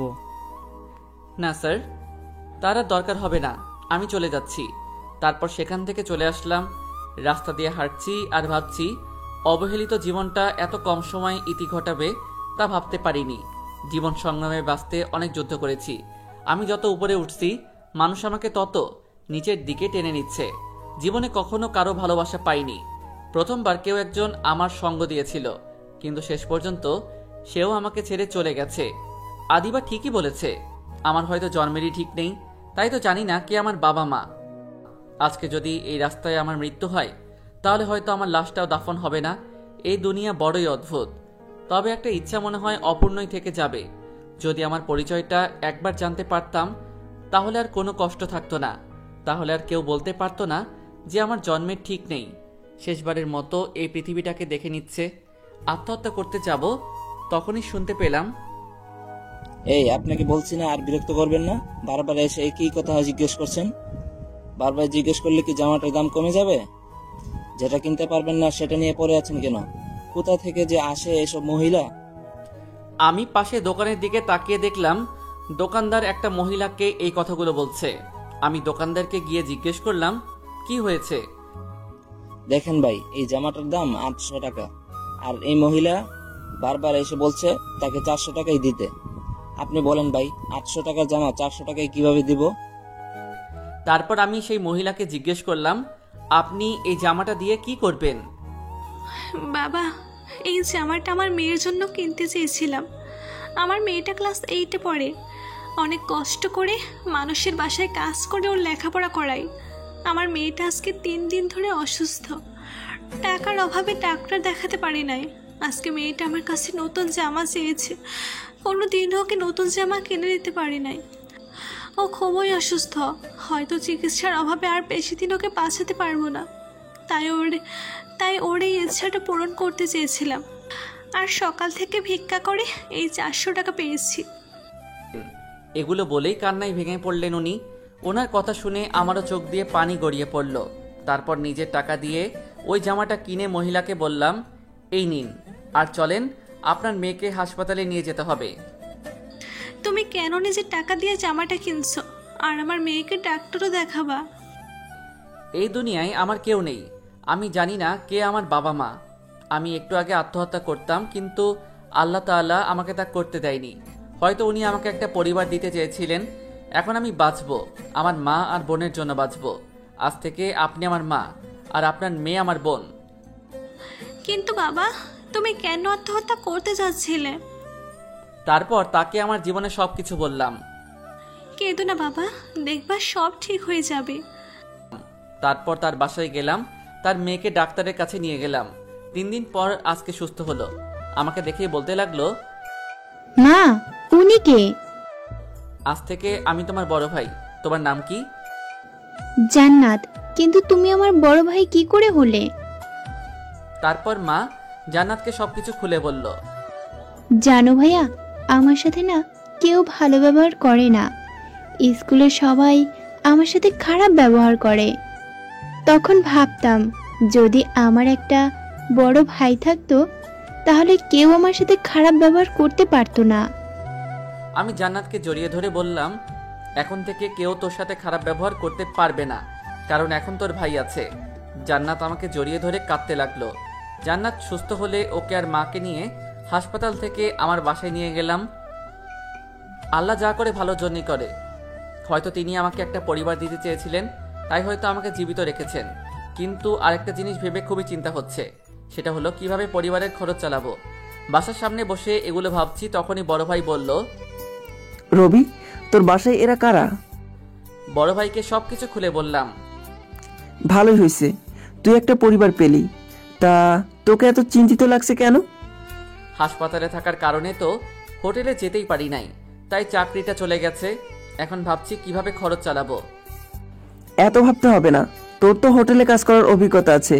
আমি তোকে অন্য একটা হোটেলে কাজ দিয়ে দিব। অনেক অনেক ধন্যবাদ ভাইয়া। আপনার এই ঋণ আমি হয়তো কোনো দিনও শোধ করতে পারবো না। আপনি না থাকলে হয়তো আমি এতদিনে বেঁচেই থাকতাম না। আর কখনো এই কথা বলবি না। আর সন্ধ্যার সময় রেডি থাকিস, তোকে নিয়ে সেই কাজের জন্য যাব। আচ্ছা ভাই। তারপর বাসায় গিয়ে ফ্রেশ হয়ে কিছু খেয়ে জান্নাতকে নিয়ে বাসার কাছে একটা স্কুলে গেলাম। ওকে সেখানে ভর্তি করিয়ে দিলাম। দুপুরে বাসায় এসে ফ্রেশ হয়ে সবাই মিলে খেতে বসলাম। খাওয়া দাওয়ার পর একটু ঘুমালাম। সন্ধ্যায় বড় ভাইয়ের সাথে তার পরিচিত একটা হোটেলে গেলাম। বড় ভাই হোটেলে ম্যানেজারের সাথে কথা বলছে। কিছুক্ষণ পর আমাকে ডাকলো। আমাকে জিজ্ঞেস করলো যে আমি কোন সময় থেকে কাজ করতে পারবো।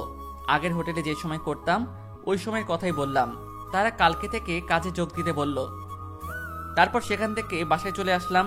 রাতে শুয়ে শুয়ে ভাবছি সবকিছু যে এত সহজে হয়ে যাবে তা ভাবতে পারি নাই। বড় ভাই আমার জন্য যা করেছে হয়তো আপনজনরাও তা করতো না। উনি খুবই ভালো একজন মানুষ। এতদিন ভাবতাম এই দুনিয়ায় আমি একা, কিন্তু এখন আমি খুবই খুশি, কারণ আমার মা আছে, জান্নাতের মতো একটা বোন আছে। এখন থেকে আর নিজেকে কখনো একা মনে হবে না। শুধু একটা জিনিসই অপূর্ণ থেকে গেল, সেটা হলো আদিবা।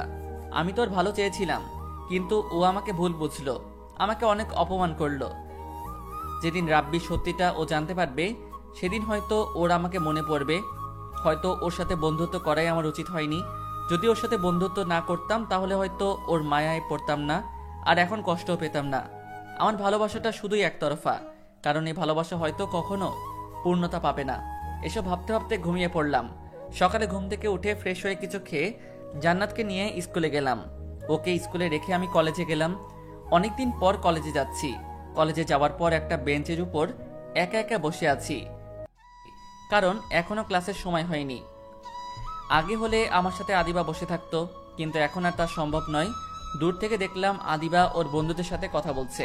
আদিবা আমাকে দেখেনি, কারণ আমি এমনভাবে আছি যাতে আদিবার চোখ আমার উপর না পড়ে। ও আমাকে বলেছিল আমার মুখ যাতে ওর দেখতে না হয়, তাই যতটা সম্ভব ওর থেকে দূরে থাকতে হবে। একটু আগে ভুলবশত ওর দিকে চোখ পড়েছে, না আর কখনো বেহায়ের মতো ওর দিকে তাকানো যাবে না, এসব ভাবছি। তখনই পেছন থেকে কে যেন বলল, তুই লুকিয়ে লুকিয়ে আদিবাকে দেখছিস কেন? পিছনে তাকিয়ে দেখলাম সাকিব আমাকে বলছে। আমি ইচ্ছে করে তাকাইনি, হঠাৎ করেই চোখ পড়ে গেছে। এতদিন আদিবার জন্য তোকে কিছু বলতে পারি নাই, ওর সাথে থেকে খুবই তো ভাব নীতি। তা এখন কোথায় গেল তোর সেই ভাব? কিছু বললাম না, মাথা নিচু করে আছি। কিরে, কথা বলছিস না কেন? ক্লাসের সময় হয়ে গেছে, আমি যাই। আরে দাঁড়া, এত তারা কিসের? তার আগে আমাদের একটা কাজ করে দিয়ে যা। কি কাজ? আমাদের জন্য সিগারেট নিয়ে আয়। সরি, আমি আনতে পারবো না, অন্য কিছু করতে বলেন। তুই পারবি না, তোর বাপ পারবে। ওই দিনের মারের কথা এত তাড়াতাড়ি ভুলে গেলি? তুই যদি সিগারেট আনতে না যাস তাহলে তোর এমন অবস্থা করব তা তুই ভাবতেও পারবি না। তারপর বাধ্য হয়ে সিগারেট আনতে গেলাম, কিন্তু আরো একটা সমস্যা বেঁধে গেল। সেটা হলো সিগারেট আনতে গেলে আদিবাদের সামনে দিয়ে যেতে হবে। বাধ্য হয়ে নিচের দিকে তাকিয়ে হেঁটে গেলাম যাতে আদিবাকে না দেখতে হয়। তারপর সিগারেট নিয়ে সাকিবের কাছে দিয়ে আমি ক্লাসে চলে গেলাম। দেখেছিস কত বড় সাহস, কলেজ ক্যাম্পাসে হাতে সিগারেট নিয়ে ঘুরে। মিম, তুই এসব ফালতু ছেলের কথা বাদ দে তো। ওর মতো ছেলেরা এছাড়া আর কি বা করতে পারে? তা ঠিক বলেছিস, ওকে দেখে অনেক ভদ্র ছেলে মনে হলেও ও একটা ফালতু ছেলে। তুই এরকম একটা ছেলের সাথে যে কি করে এতদিন বন্ধুত্ব করলি আমি তাই ভেবে পাচ্ছি না। আগে কি করেছি তা নিয়ে ভাবলে চলবে না, সামনে কি করব তা নিয়ে ভাবতে হবে। তুই ওর কথা বাদ দে তো, অন্য কিছু বল। আচ্ছা বাদ দিলাম, এখন বল রাব্বি ভাইয়ের সাথে তোর রিলেশন কেমন চলছে? ভালোই চলছে। সে হলো মহাব্যস্ত মানুষ, তাই আজকাল আমাকে তেমন সময় দিতে পারে না। দেখিস পাখি যেন আবার খাঁচা ছেড়ে চলে না যায়। ধুর, কি যে বলিস না তুই। আরে মজা করলাম, রাব্বি ভাইয়া আর যাই হোক রবির মতো না। কোথায় ওই ফালতু ছেলেটা আর কোথায় রাব্বি? কার সাথে যে তুই কার তুলনা করিস? আচ্ছা বাদ দে, এখন চল ক্লাসে যাই। চল। ক্লাসে এসে সবার পিছনের বেঞ্চে বসে পড়লাম। আদিবার সাথে যখন বন্ধুত্ব ছিল তখন ওর সাথেই সামনের বেঞ্চে বসতাম, তখন কেউ আমার সাথে খারাপ ব্যবহার করতো না। আর এখন আদিবার সাথে বন্ধুত্ব নাই, আর সবার ভালো ব্যবহারও শেষ। সামনের বেঞ্চে আমার জায়গা হয় না, তাই পিছনের বেঞ্চে বসতে হয়। ক্লাস শেষ করে জান্নাতকে ওর স্কুল থেকে নিয়ে বাসায় চলে গেলাম। ফ্রেশ হয়ে কিছু খেয়ে রেস্ট নিলাম, তারপর হোটেলে গেলাম। নতুন হোটেলের ম্যানেজার অনেক ভালো, তিনি আমাকে অনেক ভালো জানেন, আর এখানে কাজ করেও অনেক আনন্দ পাচ্ছি, যা আগের হোটেলে পেতাম না। ধুর, কিছু ভালো লাগছে না। এই রাব্বিটা না মনে হয় সারাদিন ব্যস্ত থাকে। এখন একবার ফোন দিয়ে দেখি। কেমন আছো বাবু? ভালো না। কেন, কি হয়েছে? তুমি আগের মতো আর আমার সাথে কথা বলো না, আমায় সময় দাও না। সরি বাবু, আসলে ইদানিং খুবই ব্যস্ত থাকে তো তাই। এখন থেকে আবার তোমাকে আগের মতন সময় দেব, রাগ করো না বাবু প্লিজ। আচ্ছা, মনে থাকে যেন। কালকে সকালে নদীর পাড়ে ঘুরতে যাব আমরা, ঠিক আছে? আচ্ছা ঠিক আছে। এখন ঘুমাও বাবু, গুড নাইট। Good night. রাব্বির সাথে কথা বলার পর এখন অনেক ভালো লাগছে, এখন শান্তিতে ঘুমাতে পারবো। হঠাৎ একটা জিনিস মনে পড়ে গেল, সেটা হলো শাড়ি। রবি আমার জন্মদিনে আমাকে একটা শাড়ি দিয়েছিল। না, ওর কোনো কিছুই আমার কাছে রাখা সম্ভব না। কালকে আগে কলেজে যেতে হবে, তারপর ওকে শাড়িটা দিয়ে রাব্বির সাথে ঘুরতে যাব। তার আগে রাব্বিকে আগে বলে নেই, আমাকে আগে কলেজে যেতে হবে। রাব্বির নাম্বারে ফোন দিলাম, কিন্তু ওয়েটিং। আবার দিলাম, তাও ওয়েটিং। কিছুক্ষণ পর রাব্বি কল দিল। সরি বাবু, আসলে এক বন্ধুর সাথে খুবই গুরুত্বপূর্ণ একটা কথা বলছিলাম। ও তা কিসের জন্য কল দিলা? আসলে কালকে আমাকে আগে কলেজে যেতে হবে, তারপর কলেজ থেকে তোমার সাথে যাব। আচ্ছা, আমি তোমাকে কলেজ থেকে এসে নিয়ে যাব। আচ্ছা। অনেক রাত হয়ে গেছে, এখনো বাসায় যেতে পারিনি। জানি মা আর জান্নাত কত চিন্তা করছে। মোবাইলও তো নাই কারো কাছে যে ফোন দিব। আমার কাছে যে মোবাইলটা ছিল ওটা তো আদিবার, ওর সাথে যখন বন্ধুত্ব ছিল তখন ও আমাকে দিয়েছিল, আর এখন তো বন্ধুত্ব নাই, তাই এখন আর ব্যবহার করি না। প্যাকেটে ভরে যত্ন সহকারে রেখে দিয়েছি। ওকে দিয়ে দিতাম, কিন্তু ও তো আমাকে ওর সামনে যেতে নিষেধ করেছে, তাই আর দেওয়া হয়নি। কোনো একদিন সময় সুযোগ পেলে দিয়ে দিব। বাসায় চলে আসলাম। আসার পরই মা বলল, আজকে তো দেরি হলো কেন বাবা? আজকে হোটেলে কাজের চাপ অনেক বেশি ছিল, তাই আসতে দেরি হয়েছে। তা তোমরা খেয়েছো? তোকে ছাড়া কি করে খাই বাবা? জান্নাত তো খাইনি? না। শুধু শুধু এত রাত পর্যন্ত না খেয়ে থাকলে কেন? তোমাদের কত কষ্ট হয়েছে। তুমি অসুস্থ, জান্নাত তো ছোট মানুষ, আর কখনো এমন করবে না। তুমি যাই বলো না কেন ভাইয়া, আমি তোমাকে ছাড়া কখনো খাবো না। হয়েছে, আপনার আর পাকনামি করতে হবে না। এখন সবাই মিলে ভাত খাবো, তারপর খেয়ে শুয়ে পড়লাম। সকালে ঘুম থেকে উঠে ফ্রেশ হয়ে কিছু খেয়ে জান্নাতকে নিয়ে বেরিয়ে পড়লাম। ও একটা জিনিসই তো নেওয়া হয়নি। তাড়াতাড়ি করে মোবাইলটা ব্যাগের ভিতরে ভরে নিলাম। প্রতিদিনই মোবাইলটা নিয়ে যাই, যখন সুযোগ পাবো তখনই দিয়ে দিব। তারপর জান্নাতকে ওর স্কুলে নামিয়ে দিয়ে আমি কলেজে চলে আসলাম। একটা বেঞ্চের উপর বসে আছি। হঠাৎ পেছন থেকে আদিবার কণ্ঠের মতো কিছু শুনতে পেলাম। তাকিয়ে দেখলাম আদিবা আমাকে ডাকছে, আর ওর হাতে একটা প্যাকেটটা আমার হাতে দিয়ে বলতে লাগলো, এটা তোর দেওয়া সেই শাড়িটা। আমি চাই না তোর কিছু আমার কাছে থাকুক। এতদিন মনে ছিল না, তাই দিতে পারিনি। তারপর আমিও ব্যাগ থেকে মোবাইলটা বের করে ওকে দিয়ে দিলাম। আমার মতো রাস্তার ছেলের হাতে এটা শোভা পায় না। আপনার মোবাইল আপনার কাছেই রাখুন। আপনার সামনে যেতে নিষেধ করেছিলেন, তাই এতদিন দেওয়া হয় নাই। ভালো করেছিস, দিয়েছিস। সব জিনিস সবার জন্য না। এই বলে আদিবা চলে গেল। রাব্বিকে ফোন দিয়ে আসতে বললাম। ও আসার পর নদীর পাড়ে ঘুরতে গেলাম। নদীর পাশেই একটা পার্ক আছে, খুবই সুন্দর। পার্কের একটা বেঞ্চের উপর বসে দুজনে গল্প করছি। আচ্ছা বাবু, তুমি আমাকে ভালোবাসো তো? এইটা কি ধরনের প্রশ্ন রাব্বি? আরে রাগ করো কেন? আমি তো শুধু এমনিতেই জিজ্ঞেস করলাম। আমি যদি কিছু বলি তুমি রাগ করবে না তো? রাগ কেন করব? আচ্ছা, আমি যদি তোমার কাছে কিছু চাই তুমি দেবে? দেওয়ার চেষ্টা করব।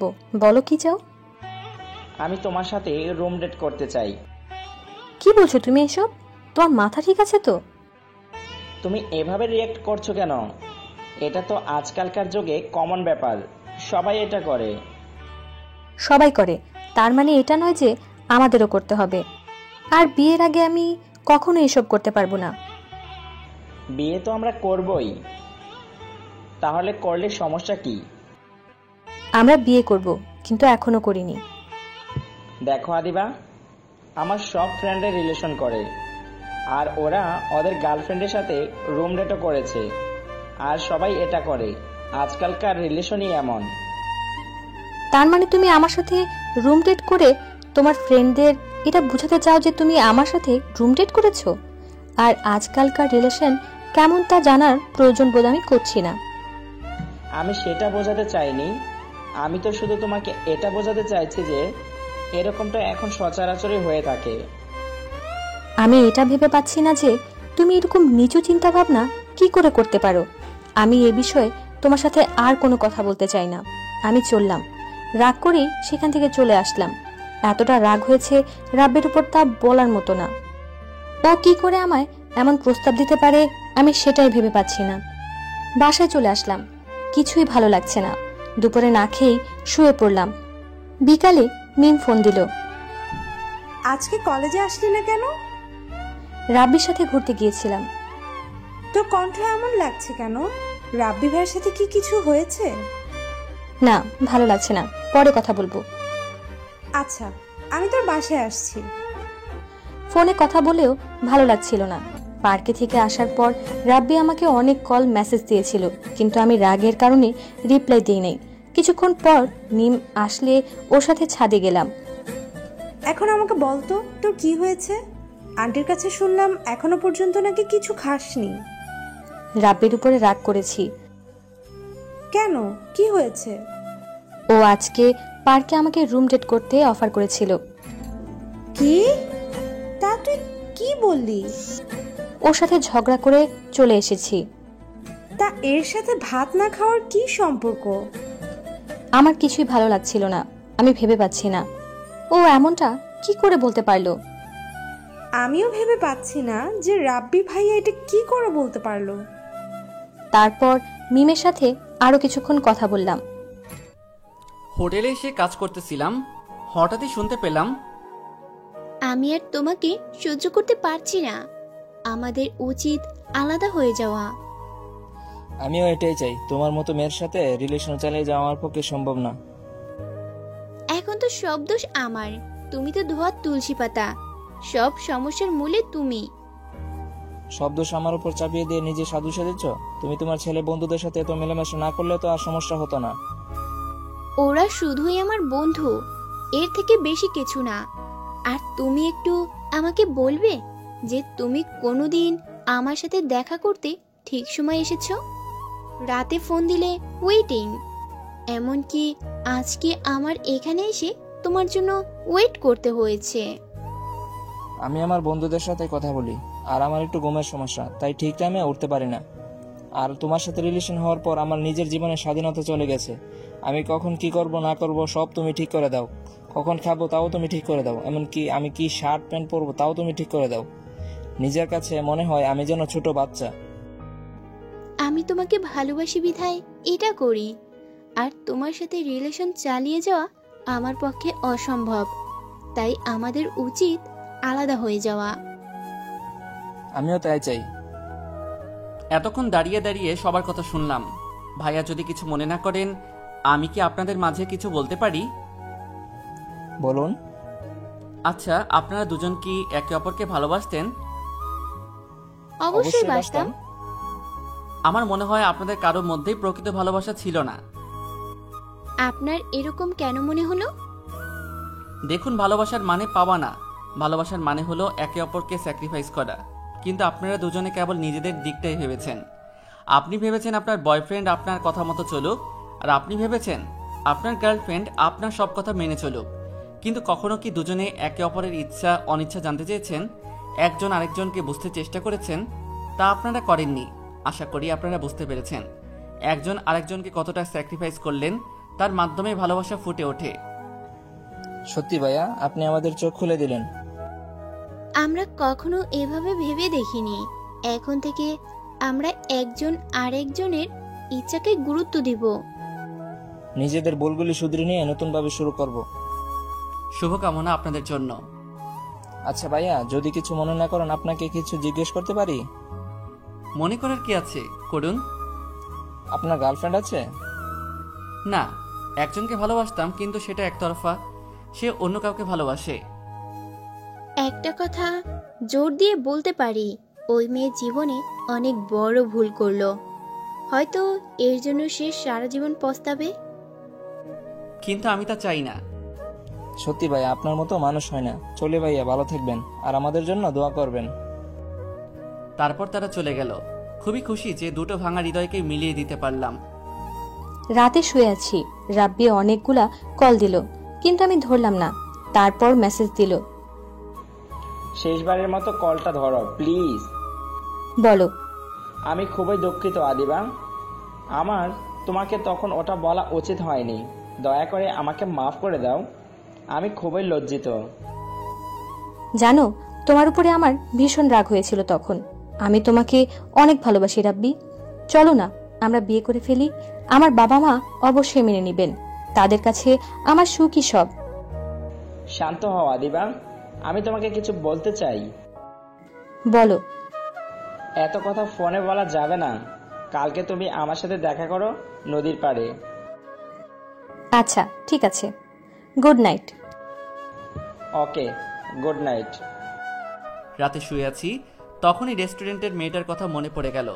মেয়েটা আদিবাকে নিয়ে যা বলেছিল, হয়তো তা কখনো সত্যি হবে না, কারণ আদিবা আমাকে কোনো দিনও ভালোবাসবে না। ও রাব্বিকে অনেক ভালোবাসে, জানি না রাব্বি ওকে ভালোবাসে কিনা, কিন্তু আমি চাই আদিবা সুখে থাকুক।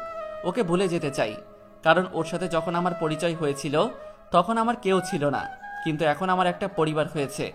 আমাকে তাদের দেখভাল করতে হবে। শুধু শুধু ওর কথা ভেবে বসে থাকলে চলবে না। এসব ভাবতে ভাবতেই ঘুমিয়ে পড়লাম। ঘুম থেকে উঠে ফ্রেশ হয়ে কিছু খেলাম, তারপর রাব্বিকে ফোন দিয়ে বেরিয়ে পড়লাম। পার্কে গিয়ে রাব্বির জন্য অপেক্ষা করতেছি।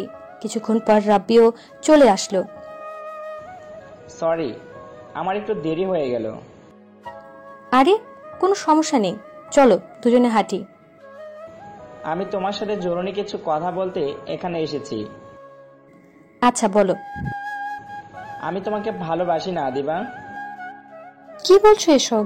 তোমার মাথা ঠিক আছে তো? আমি যা বলছি ভেবেই বলছি। আসলে তোমার সাথে রিলেশনে যাওয়ার আগে আমার আরও একটা রিলেশন ছিল, ওর নাম লাবণী।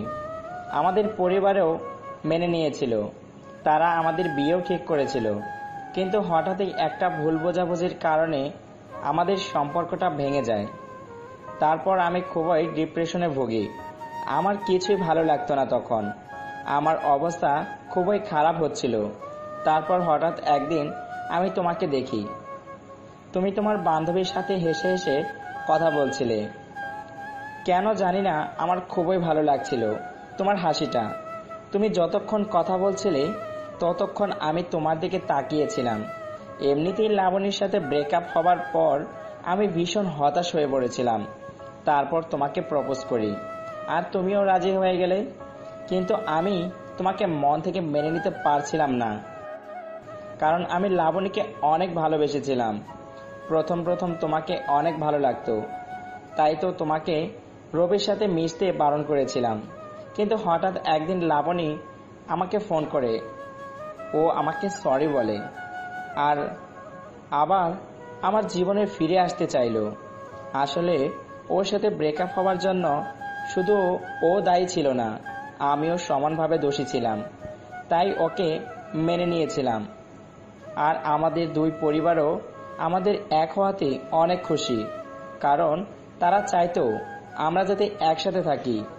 ওর বাবা আর আমার বাবা বন্ধু ছিলেন, তাই তারা চাইতো আমরা যাতে একে অপরের সাথে থাকি। আর ওই দিন রেস্টুরেন্টে আমি লাবণীর সাথেই কথা বলছিলাম। রবি তোমাকে যা বলেছে তা সবই সত্যি, কিন্তু তুমি রবির সাথে যা করেছিলে তা যখন আমার কাছে এসে বললে, আমি তখন অনেক অবাক হয়েছিলাম। এটা ভেবে যে তুমি আমাকে এতটা বিশ্বাস করো, আমি খুবই চিন্তায় পড়ে গেলাম। লাবণীকেও তোমার কথা বলি নাই, ও জানতে পারলে হয়তো আবার আমাকে ছেড়ে চলে যাবে। আর তুমিও আমাকে অনেক ভালোবাসো, ভেবে পাচ্ছিলাম না কিভাবে তোমার সাথে ব্রেকআপ করব। তাই এই রুম ডেটের প্ল্যানটা করি, কিন্তু পরে বুঝতে পারলাম এসব বাদ দিয়ে তোমাকে সরাসরি বলি, আর আমাকে পারলে মাফ করে দিও। হয়তো আজকের পর তোমার সাথে আমার আর কথা হবে না। কি পেয়েছো আমাকে? খেলার পুতুল? যখন যা মন চাইবে তখন তাই করবে? আমার লাইফের ফার্স্ট ক্রাশ ছিলে তুমি। তুমি আমাকে প্রপোজ করার আগে থেকে আমি তোমাকে দেখেছি, তাই তো তোমার প্রপোজে রাজি হয়ে গেলাম। অনেক বিশ্বাস করতাম তোমাকে, আর তুমি আমাকে এভাবে ধোঁকা দিলে। আমাকে আরো আগে বলতে পারতে, তা না করে দিনের পর দিন আমাকে ধোঁকা দিয়ে গেছো। যখন রবির সাথে এত কিছু করলাম তখনও তো বলতে পারতে, কিন্তু তুমি বলনি। আমি ভীষণ চিন্তায় ছিলাম যে তুমি কিভাবে নিবে বিষয়টা, তা ভেবে আমি খুবই দুঃখিত। তোর কোনো অধিকার নাই আমার হাত ধরার। এতই যখন লাবণীকে ভালোবাসতি, তাহলে আমার সাথে প্রেম কেন করেছিলি? তোদের মতো ছেলেরা প্রেমটাকে খুবই সস্তা জিনিস ভাবিস। এটা ভেবেই খুব কষ্ট হচ্ছে যে আমি একটা ধোঁকাবাজির উপর ক্রাশ খেয়েছিলাম। চলে আসলাম পার্ক থেকে, খুবই কষ্ট লাগছে। কোনোভাবে বাসায় চলে আসলাম। বাসায় এসেই দরজা বন্ধ করে শুয়ে শুয়ে কাঁদতে লাগলাম। রবির সাথে করা অন্যায়গুলো মনে পড়তে লাগলো। আমি ওকে বলেছিলাম জীবনে আর কখনো নিজেকে এতিম না বলতে, আর সেই আমি ওকে এতিম বলে অপমান করেছিলাম। আমি খুবই খারাপ একটা মেয়ে, তাই তো ওর বাবা মা সম্পর্কে বাজে কথা বলেছিলাম। ও ও হয়তো আমাকে কোনোদিনও মাফ করবে না। নিজেকে খুবই নিকৃষ্ট মনে হচ্ছে। কাঁদতে কাঁদতেই শুয়ে পড়লাম। যখন ঘুম ভাঙল দেখলাম বাবা মা আমার পাশে বসে আছে। আমার ঘুম ভাঙতেই তারা বলল, তোর কি হয়েছিল মা, এভাবে দরজা বন্ধ করে ঘুমিয়ে পড়লি কেন? জানিস আমরা কত ভয় পেয়ে গেছিলাম, তারপর দরজা ভেঙে ভিতরে ঢুকে দেখি তুই ঘুমাচ্ছিস। শরীর অনেক ক্লান্ত লাগছিল, তাই ঘুমিয়ে পড়েছিলাম। দরজা ভুলে বন্ধ করেছিলাম। তা এখন কেমন লাগছে? ভালো। আচ্ছা ফ্রেশ হয়ে খেতে আয়।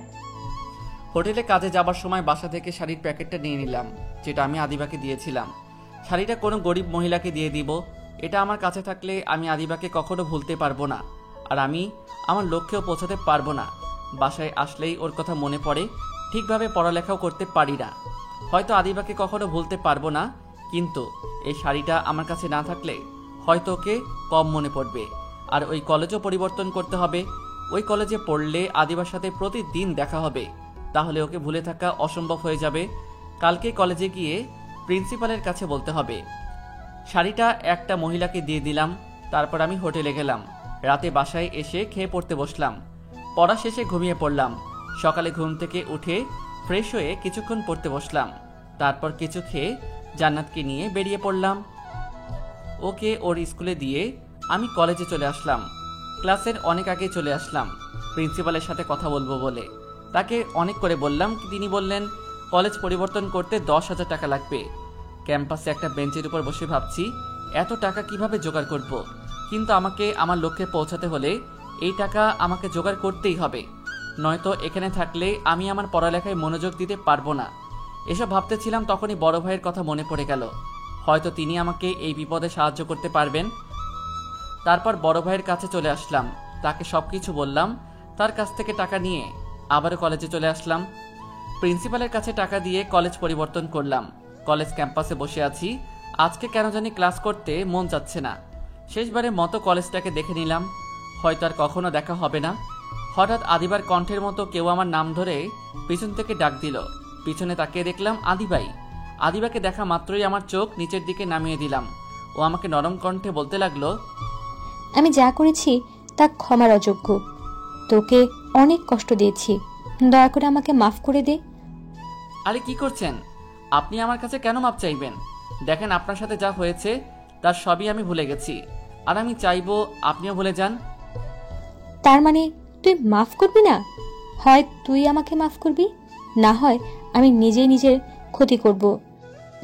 এটা বলেই ব্যাগ থেকে একটা চাকু বের করে বলতে লাগলো, বললাম তো আমি আপনাকে মাফ করে দিয়েছি, আপনি চাকু ফেলে দিন। তুই এখন আমাকে মাফ করিসনি? করলে আমাকে আপনি করে বলতে পারতি না? আচ্ছা আমি তোকে মাফ করে দিয়েছি। তারপর আদিবা চাকু ফেলে দিল। আমি খুবই ভয় পেয়ে গেছিলাম, কারণ আমি জানি আদিবা খুবই জেদি। দুজনেই একটা বেঞ্চের উপর বসে আছি। আগে যেভাবে বসে থাকতাম, অনেকক্ষণ দুজনে চুপচাপ বসেছিলাম। নীরবতা ভেঙে আদিবাই বলল, এখনো ভালোবাসিস আমাকে? না। কেন? আগে তো বাসতি। তখন অনুভূতিগুলো জীবিত ছিল, এখন মরে গেছে। আবার জাগিয়ে তুলবি? তা সম্ভব নয়। কেন? আগে এই পৃথিবীতে আমার কেউ ছিল না, এখন আমার এক মা আর বোন আছে। তারাই এখন আমার সব। আগে আমার জীবনের কোনো লক্ষ্য ছিল না, কিন্তু এখন আছে, আর তার জন্য তোকে ভুলে থাকাটা খুবই জরুরি। আমি খুবই খারাপ একটা মেয়ে, তাই তো তোর সাথে ওই রকমটা করতে পেরেছি। তুই পারবি আমাকে ভুলে থাকতে? তুই না আমাকে অনেক ভালোবাসিস? পারতে হবে, আর তার জন্যই আমি কলেজ পরিবর্তন করব। এখানে থাকলে হয়তো তোকে ভুলে থাকা সম্ভব না। তুই কলেজ কেন পরিবর্তন করবি? তোকে আমার ভালোবাসতে হবে না। তারপরে তুই প্লিজ আমাকে ছেড়ে যাস না। তুই চলে গেলে আমি কিন্তু নিজের ক্ষতি করব। তুই ভালো করে জানিস আমি চাই না তোর কোনো ক্ষতি হোক, তাই হয়তো তুই এভাবে বলছিস। কিন্তু তুই যদি আমার সত্যিই ভালো চাস, তাহলে নিজের কোনো ক্ষতি করবি না। আমি তোকে ছাড়া বাঁচতে পারবো না। তোর মতো করে কেউ আমাকে ভালোবাসতে পারবে না। তুই প্লিজ আমাকে ছেড়ে যাস না। যদি কখনো জীবনে বড় হতে পারি, তাহলে আবার তোর কাছে ফিরে আসবো। আর যদি না পারি, তাহলে হয়তো আর কোনো দিনও আমাদের দেখা হবে না। আমি তোর ফিরে আসা পর্যন্ত অপেক্ষা করব। তোকে শুধু একটা কথাই বলতে চাই, যদি আমাকে সত্যিই চাস তাহলে নিজের কোনো ক্ষতি করবি না, সব সময় ভালো থাকবি, হাসি খুশি থাকবি। তুই অনেক ভালো একটা মেয়ে। এটা বলে সেখান থেকে চলে আসলাম। পিছনে তাকালাম না।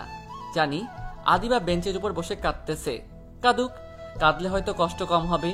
জানি না কখনো আদিবার যোগ্য হতে পারবো কিনা।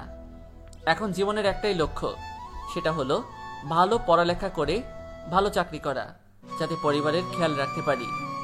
যদি কখনো আদিবাদের সমকক্ষ হতে পারি তাহলে ওর কাছে ফিরে আসবো অবহেলিত ভালোবাসার জন্য। আর যদি না পারি তাহলে মুছে ফেলতে হবে জীবন থেকে আদিবা নামটি। বেঞ্চের উপর বসে কাঁদছি। আজকে নিজের দোষে রবিকে হারালাম। যখনও কাছে ছিল তখন বুঝতে পারি নাই, আর এখন দূরে চলে যাওয়ার কষ্ট পাচ্ছি। জানি না ওকে আর পাবো কিনা। এসব ভাবতেছি আর বেঞ্চের উপর বসে কাঁদতেছি। তখনই মিম আসলো। তোর কি হয়েছে আদিবা? এভাবে বেঞ্চের উপর বসে কান্না করছিস কেন? আমি অনেক বড় ভুল করে ফেলেছি, আর সেই ভুলের জন্য আজকে রবি আমাকে ছেড়ে চলে গেছে। কি হয়েছে আমাকে বলতো। মিমকে সব কিছু বললাম। সব শোনার পরও বলল, এখন কষ্ট পেয়ে কি লাভ? রবি তো আর ফিরে আসবে না। আমরা এমনই, যখন কাছে থেকে তখন তার মূল্য বুঝি না, যখন সে দূরে চলে যায় তখনই তাকে বুঝতে পারি। এখন এভাবে কেঁদে আর কি হবে? যদি ওকে সত্যি ভালোবাসিস তাহলে ওর জন্য অপেক্ষা করা ছাড়া আর কোনো পথ নাই তোর কাছে। হ্যাঁ, আমি তাই করব। প্রয়োজনে আমি রবির জন্য সারা জীবন অপেক্ষা করব। ওকে যে আমি অনেক ভালোবাসি। এখন কান্না থামা, চল তোকে বাসায় দিয়ে আসি। জানি না আদিবাকে ভুলে থাকতে পারবো কিনা। যতই ওকে ভুলে থাকার চেষ্টা করি ততই আরো বেশি করে ওকে মনে পড়ে। কিন্তু আমার তো ওকেও ভুলে থাকতেই হবে। জানি এটা অনেক কঠিন, তারপরও আমার পরিবারের জন্য হলেও আমাকে পারতে হবে। এসব ভাবছিলাম, তখনই মা জিজ্ঞেস করলো, তো কি এমন দেখাচ্ছে কেন বাবা? তোর কি কিছু হয়েছে? না মা, কিছুই হয়নি। আমার কাছে কিছু লোক আস না বাবা, তোকে দেখে বোঝা যাচ্ছে যে তোর কিছু একটা হয়েছে। আর তুই তো আজকে কলেজ থেকেও তাড়াতাড়ি চলে এলি। কিছু হয়ে থাকলে আমাকে বল বাবা। মাকে আদিবার সাথে ঘটে যাওয়া সবকিছু বললাম। মেয়েটাকে তো অনেক ভালোবাসিস, তাহলে ওর থেকে দূরে কেন চলে এলি? কি করতাম আমি মা? ওদের আর আমাদের মধ্যে আকাশ পাতাল ব্যবধান। ওর বাবা হয়তো কখনো এই সম্পর্ক মেনে নেবে না। মেনে না নেওয়ারই কথা। কোনো বাবাই চাইবে না তার মেয়েকে কোনো গরিব ছেলের সাথে বিয়ে দিতে। এটা তুই বলছিস? হয়তো আদিবার বাবা তার মেয়ের সুখের জন্য রাজি হতো, আর তুই কি পারবি আদিবাকে ভুলে থাকতে? তুই ঠিকই কষ্ট পাবি, আর আমরা চাই না তুই কষ্ট পাস। মিম আমাকে বাসায় পৌঁছে দিয়ে গেল। রুমে এসে কান্না করতে লাগলাম। কিছুক্ষণ পর বাবা মা আমার রুমে আসলো। তুই কি অসুস্থ মা? মিম তোকে বাসায় দিয়ে গেল। এ কি, তুই কান্না কেন করছিস? কি হয়েছে মা, আমাদের বল। ও আমাকে ছেড়ে চলে গেছে মা। আমার নিজের ভুলের জন্য রবিকে হারালাম। ওই ছেলের এত সহজে আমার মেয়েকে কষ্ট দেয়। তুই চিন্তা করিস না মা, রবির সাথে তোর বিয়ে দেব। তুই শুধু ওর ঠিকানা দে। কিন্তু ও রাজি হবে না বাবা। তা নিয়ে তুই চিন্তা করিস না। আমার মেয়ে কষ্ট পায় ওই ছেলের জন্য, তা আমি হতে দেব না। বিছানায় শুয়ে আছি, তখনই কে যেন দরজায় নক করলো। মা গিয়ে দরজা খুলে দিল। কিছুক্ষণ পর আমাকে ডাক দিল, মা এই লোকটা কে? আমি আবিদার বাবা। আমি জানতে এসেছি তুমি আবিদাকে ছেড়ে কেন চলে এলে। আমি আদিবাকে ভালোবাসি আর ভবিষ্যতে বাসবো। ওর যোগ্য হয়েই ওর কাছে ফিরে আসবো। মানুষের যোগ্যতা তার চরিত্রে ফুটে ওঠে। আর তুমি যদি আমাকে অন্য 5টা মেয়ের বাবার মতো ভাবো তাহলে ভুল ভাববে। আমি মোটেই সেরকম নই। আমরা এখন পর্যন্ত আবিদার কোনো ইচ্ছা অপূর্ণ রাখিনি। ও যা চেয়েছে তাই দিয়েছি। ওকে কোনোদিনও কষ্ট পেতে দেইনি। আর আজকে প্রথমবার ও কষ্ট পেল, শুধু তোমার জন্য। দেখো, আমি চাই তুমি আবিদাকে বিয়ে করো। তোমার পরিচয় জানার দরকার নেই, আমার শুধু তোমাকে জানলেই হবে। মাফ করবেন আমাকে, আমি এখন আদিবাকে বিয়ে করতে পারবো না। আপনি যতটা সহজভাবে বলে দিলেন, জীবনটা ততটা সহজ নয়। আদিবার 1 মাসের যা খরচ তা হয়তো আমি 6 মাসেও আয় করতে পারি না। আর এখন আমার যা অবস্থা তাতে আদিবাকে বিয়ে করা সম্ভব নয়। তুমি আমার অফিসে কাজ করবে, তাহলে তো আর কোনো সমস্যা থাকলো না। কিন্তু আমি কষ্ট না করে কোনো কিছু পেতে চাই না। কষ্ট না করে পেলে তার কোনো মূল্য থাকে না। আমি আমার যোগ্যতা অনুযায়ী কাজ করব। আচ্ছা, তুমি তোমার যোগ্যতা অনুসারে আমার অফিসে কাজ করবে, পাশাপাশি লেখাপড়াও করবে। দেখো বাবা, আবিদা তোমাকে ছাড়া বাঁচতে পারবে না। ও খুবই আবেগী একটা মেয়ে, খুব অল্পতেই মানুষকে বিশ্বাস করে ফেলে। ওকে কোনোদিনও এভাবে কাঁদতে দেখিনি, আজকে প্রথমবার দেখলাম। দয়া করে তুমি রাজি হয়ে যাও।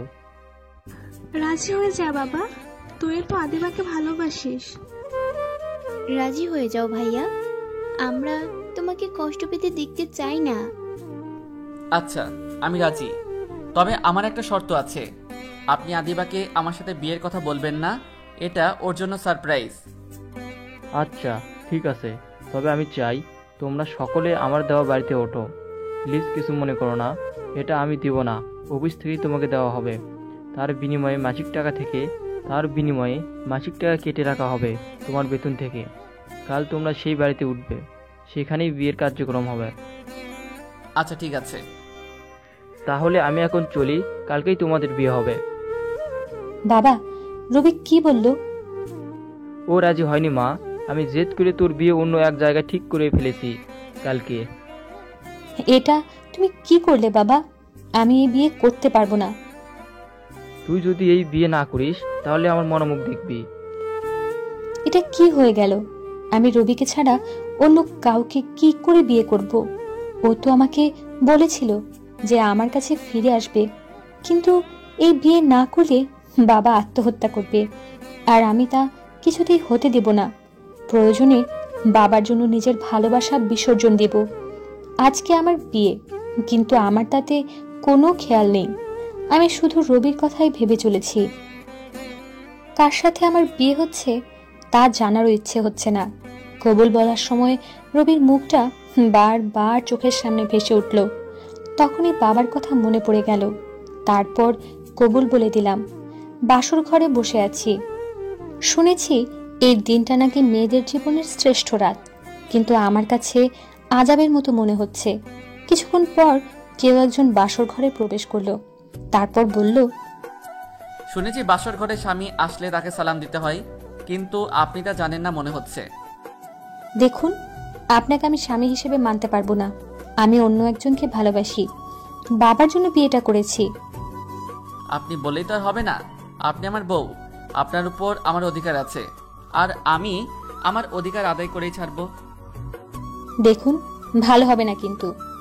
যখনই সামনে তাকালাম আমি অবাক রবিকে দেখে। তুমি আমাকে অনেক কষ্ট দিয়েছ, তাই তোমাকে তার শাস্তি দিলাম। তুমি জানো আমি কতটা কষ্ট পেয়েছি? আর কখনো কষ্ট দেব না, তোমাকে অনেক ভালোবাসবো। আমি খুবই দুঃখিত তোমাকে অপমান করার জন্য। দয়া করে আমাকে মাফ করে দাও। এসব কথা এখন বাদ দাও, রাত যে ফুরিয়ে যাচ্ছে, বাসর করবো কখন? আজকে কোনো বাসর হবে না, তুমি আমাকে কষ্ট দিয়েছো তাই। তুমি বললেই তো আর আমি মানবো না।